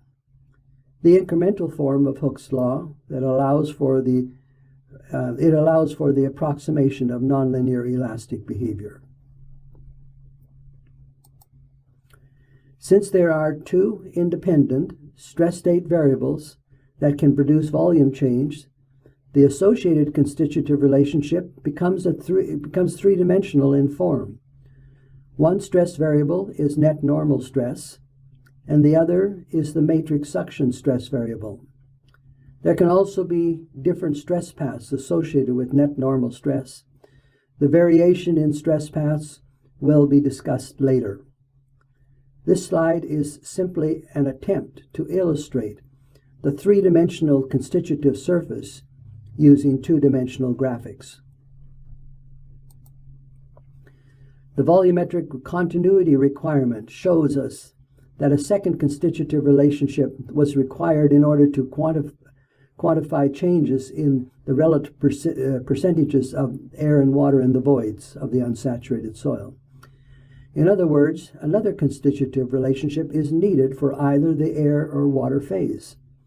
The volumetric continuity requirement can then be used to calculate other volume-mass relations. The water phase constitutive relationship is selected to show the form of the second constitutive relationship that is required. This relationship is also three-dimensional in shape and uses the same two independent stress variables for the abscissa axes. It should be noted that the arithmetic subtraction of the water phase constitutive relationship from the soil structure constitutive relationship will yield the air phase constitutive relationship. The net normal variable shown on the previous graph can follow a number of different stress paths. Stress paths that have been used for saturated soil studies can also be used for unsaturated soil studies. This slide makes reference to the following stress paths. First, a three-dimensional loading path.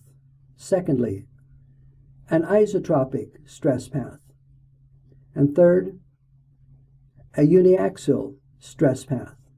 There are assumptions associated with each of these stress paths.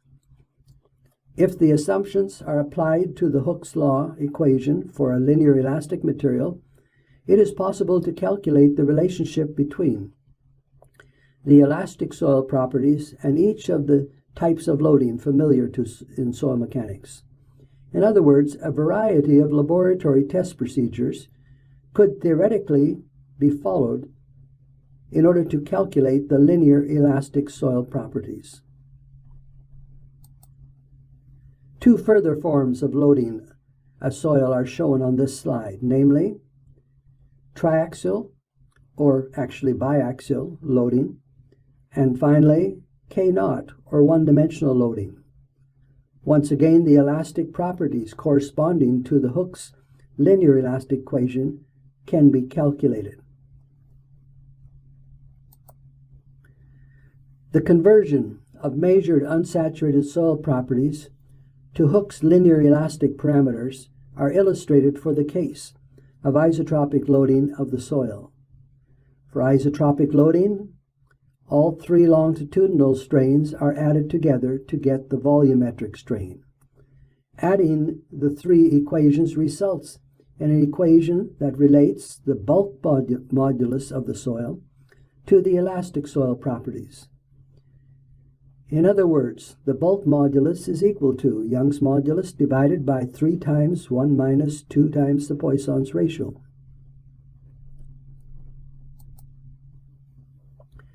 The conversion of measured unsaturated soils properties to Hooke's linear elastic parameters is also illustrated for the case of K-naught loading of a soil. K-naught, or one-dimensional loading, is quite common in soil mechanics laboratories. For isotropic loading, the strain in the two directions, for K-naught loading, the strain in the two horizontal directions is 0. Under these boundary conditions, the addition of the Hooke's law equation in three directions yields a relationship between volumetric strain and Young's modulus for an assumed Poisson's ratio for the soil. It is important to understand the relationship between measured soil properties and properties that are most likely to be used in coded computer software. Most computer codes are coded for accepting linear elastic soil properties, either on an incremental basis or overall strains. Since the early days of soil mechanics, our founding pioneers also proposed compressibility type forms for stress-strain relations. Therefore, it is of value to examine the relationship between compressibility type soil properties and linear elastic designations of soil properties. In saturated soils, the coefficient of volume change was defined as the relationship between volumetric strain and a change in effective stress. The compressibility form for an unsaturated soil must be expanded to embrace two compressibility moduli, one for net normal stress changes designated as M1S, and another for matrix suction changes designated as M2S. This figure shows a variety of relations between soil compressibility properties for an unsaturated soil and the linear elastic properties. The soil property relations are shown for isotropic loading and K-naught loading.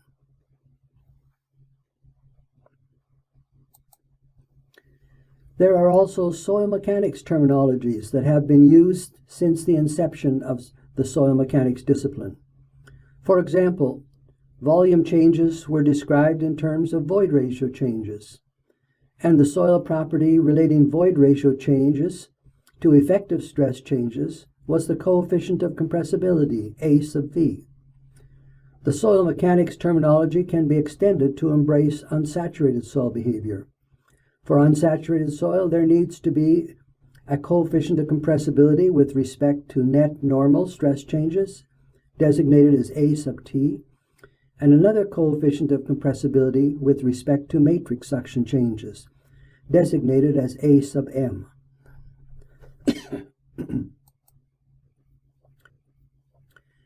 The constitutive surfaces can be plotted using historic soil mechanics terminology.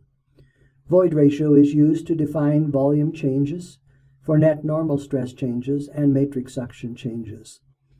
The constitutive surfaces have similar forms to those previously shown using volumetric strains.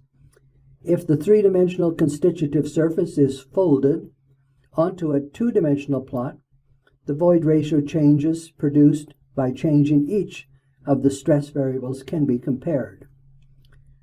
The comparison shows that as the magnitude of the stress variable is increased, an application of the net normal stress is more effective in producing void ratio changes than is produced by matrix suction changes.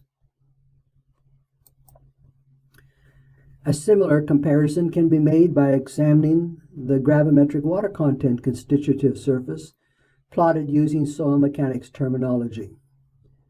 The three-dimensional constitutive surface can once again be folded onto a two-dimensional plot for comparison purposes.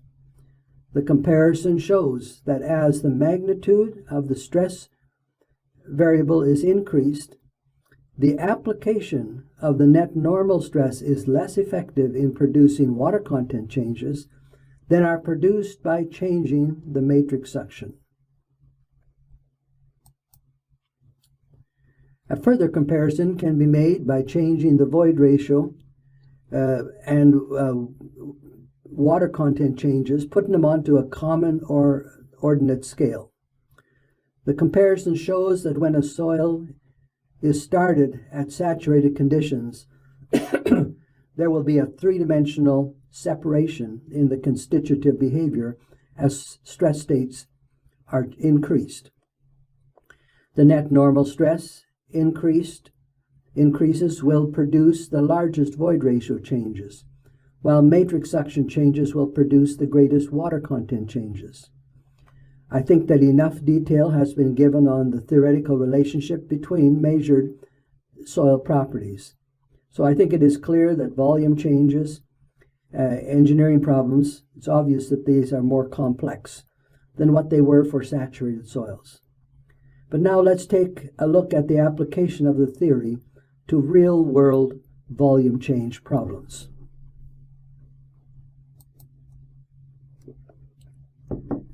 The derivation of a partial differential equation, referred to as a PDE, to solve stress deformation problems starts with satisfying the conservation of linear and angular momentum.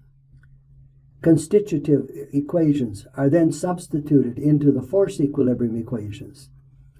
The PDEs for saturated, unsaturated soil systems can then be solved using a numerical method such as the finite element method. Soil properties associated with the constitutive models discussed thus far must be converted into elastic and plastic parameters acceptable to the numerical models.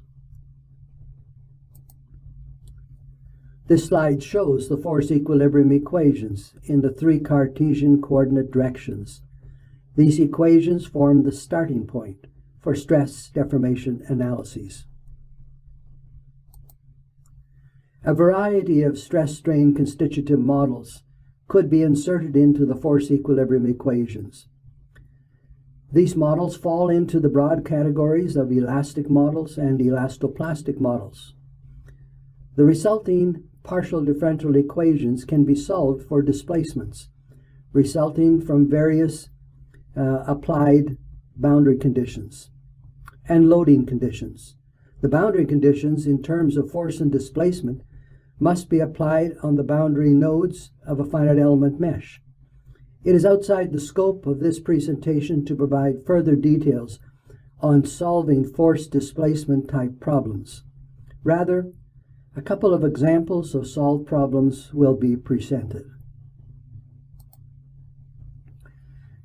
An unsaturated soil can undergo volume change either as a result of a change in net normal stress or soil suction. An unsaturated soil may experience either a volume increase or a volume decrease as a result of a decrease in matrix suction. A common geotechnical engineering problem encountered in engineering practice involves the prediction of potential heave of light engineered structures placed on expansive soils. Swelling soil problems can require either a one-dimensional, two-dimensional, or three-dimensional type of analysis. Let us follow the complex stress path that would be followed in the field by an expansive clay soil when it is subjected to matrix suction changes. Let us follow what happens on the void ratio constitutive surface. Although the soil may have been deposited as a slurry, it has subsequently been subjected to numerous cycles of drying and wetting. Each drying and wetting cycle induces desiccation of the soil and may involve a hysteresis loop. Consequently, it is difficult to determine the stress history of the soil at the time of soil sampling. In any case, the sampled soil has been subjected to a complex stress history. The stress path followed during the sampling of the soil can be visualized on a three-dimensional plot of the changes in the stress state variables. Sampling reduces the total stress state of the sample. However, the matrix suction in the soil is increased. The assumption is made that the swelling plane defined by unloading the soil is monotonic. In other words, the plane of unloading is assumed to be unique and not have hysteresis. If this is correct, it can be assumed that the swelling pressure of the soil can be assumed to represent the in situ stress state transferred onto the total stress plane. It is known, however, that soil sampling does affect the stress state of the soil. When the soil is subjected to a stress reversal, which is what happens during sampling, the subsequently measured swelling pressure is reduced from its original value. This is particularly true when an attempt is made to measure the swelling pressure using the constant volume test methodology. Therefore, it was suggested by Fredlund in 1980 that a correction be applied if the swelling pressure is measured using the constant volume test procedure. The correction applied to the measured swelling pressure is illustrated in this figure. The procedure is essentially the same as that suggested by Casagrande when measuring the preconsolidation pressure of a saturated soil. The corrected swelling pressure represents the in situ total stress state plus the matrix suction in the soil transferred onto the total stress plane. Other test procedures have also been proposed for measuring the swelling properties of expansive soils. The free swell type test procedure is also commonly performed, and it generally provides a somewhat higher measurement of the swelling pressure. The slope of the rebound or swelling curve constitutes a second soil property that is required for the prediction of heave of a swelling soil. The slope of the swelling curve can be approximated as a straight line on a semi-log plot of total stress versus void ratio. This constitutes the soil's information needed to calculate the amount of heave that might occur if the soil becomes wetted and matrix suction goes to zero.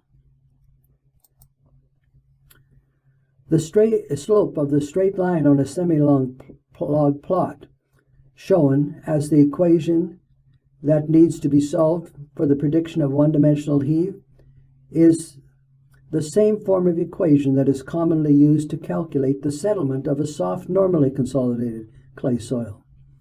An expansive soil stratum can be subdivided into layers, and the change in void ratio associated with the swelling process can be solved for each layer, and then summed to obtain total heave. In addition to knowing the swelling index of an expansive soil, it is also necessary to be able to estimate initial and final stress states for each layer of soil.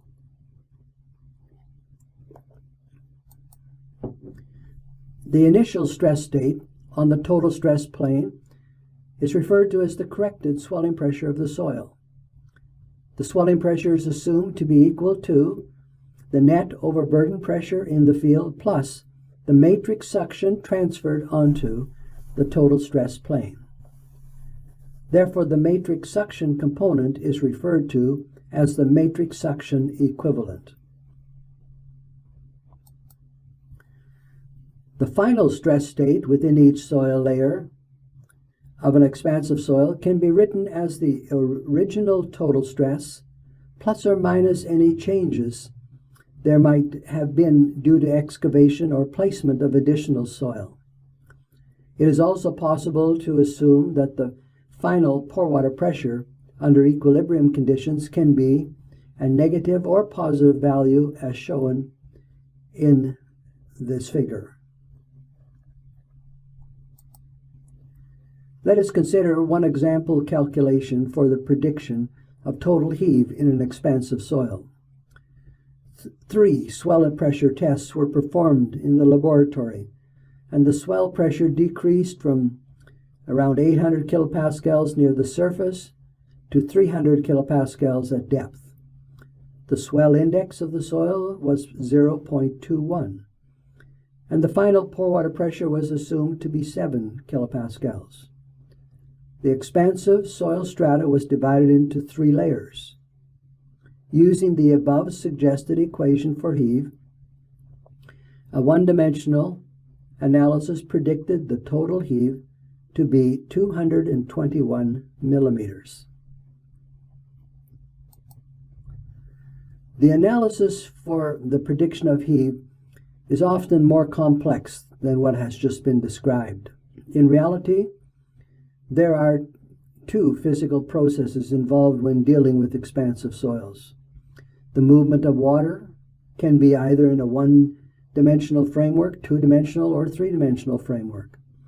The stress deformation analysis can also be one-dimensional, two-dimensional, or three-dimensional. The movement of water is usually from the ground surface as a flux of moisture moving downward into the soil. The moisture flux may be due to rainfall or snowmelt. There is also an upward movement of moisture that is associated with evaporation and evapotranspiration. Time is required for moisture movement, and as a result, the swelling of a soil is transient or continuously changing. Let us briefly consider a case history involving swelling clay in the city of Regina, Canada. The building was a small factory with a concrete slab placed at ground surface. A hot water line was placed below the concrete slab. After almost 1 year, a substantial crack appeared near the midpoint of the slab.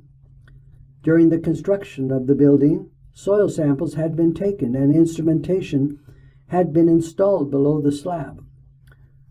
Unfortunately, there was a break in the hot water line, which resulted in considerable water being released into the underlying swelling soil. Consequently, it was possible to undertake a back analysis as a case history. Complete details of the case history can be found in the textbook titled Unsaturated Soil Mechanics in Engineering Practice. The swelling pressure of the original soil samples was measured using the constant volume methodology.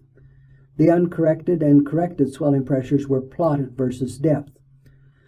The swelling pressures ranged from near zero at 2.2 meters to over 600 kilopascals at 0.7 meters. The swelling pressures can be seen to be substantially larger than the overburden pressures. Further details regarding the two-dimensional geometry and the boundary conditions are shown in this figure. The first task was to establish the boundary conditions for the seepage analysis.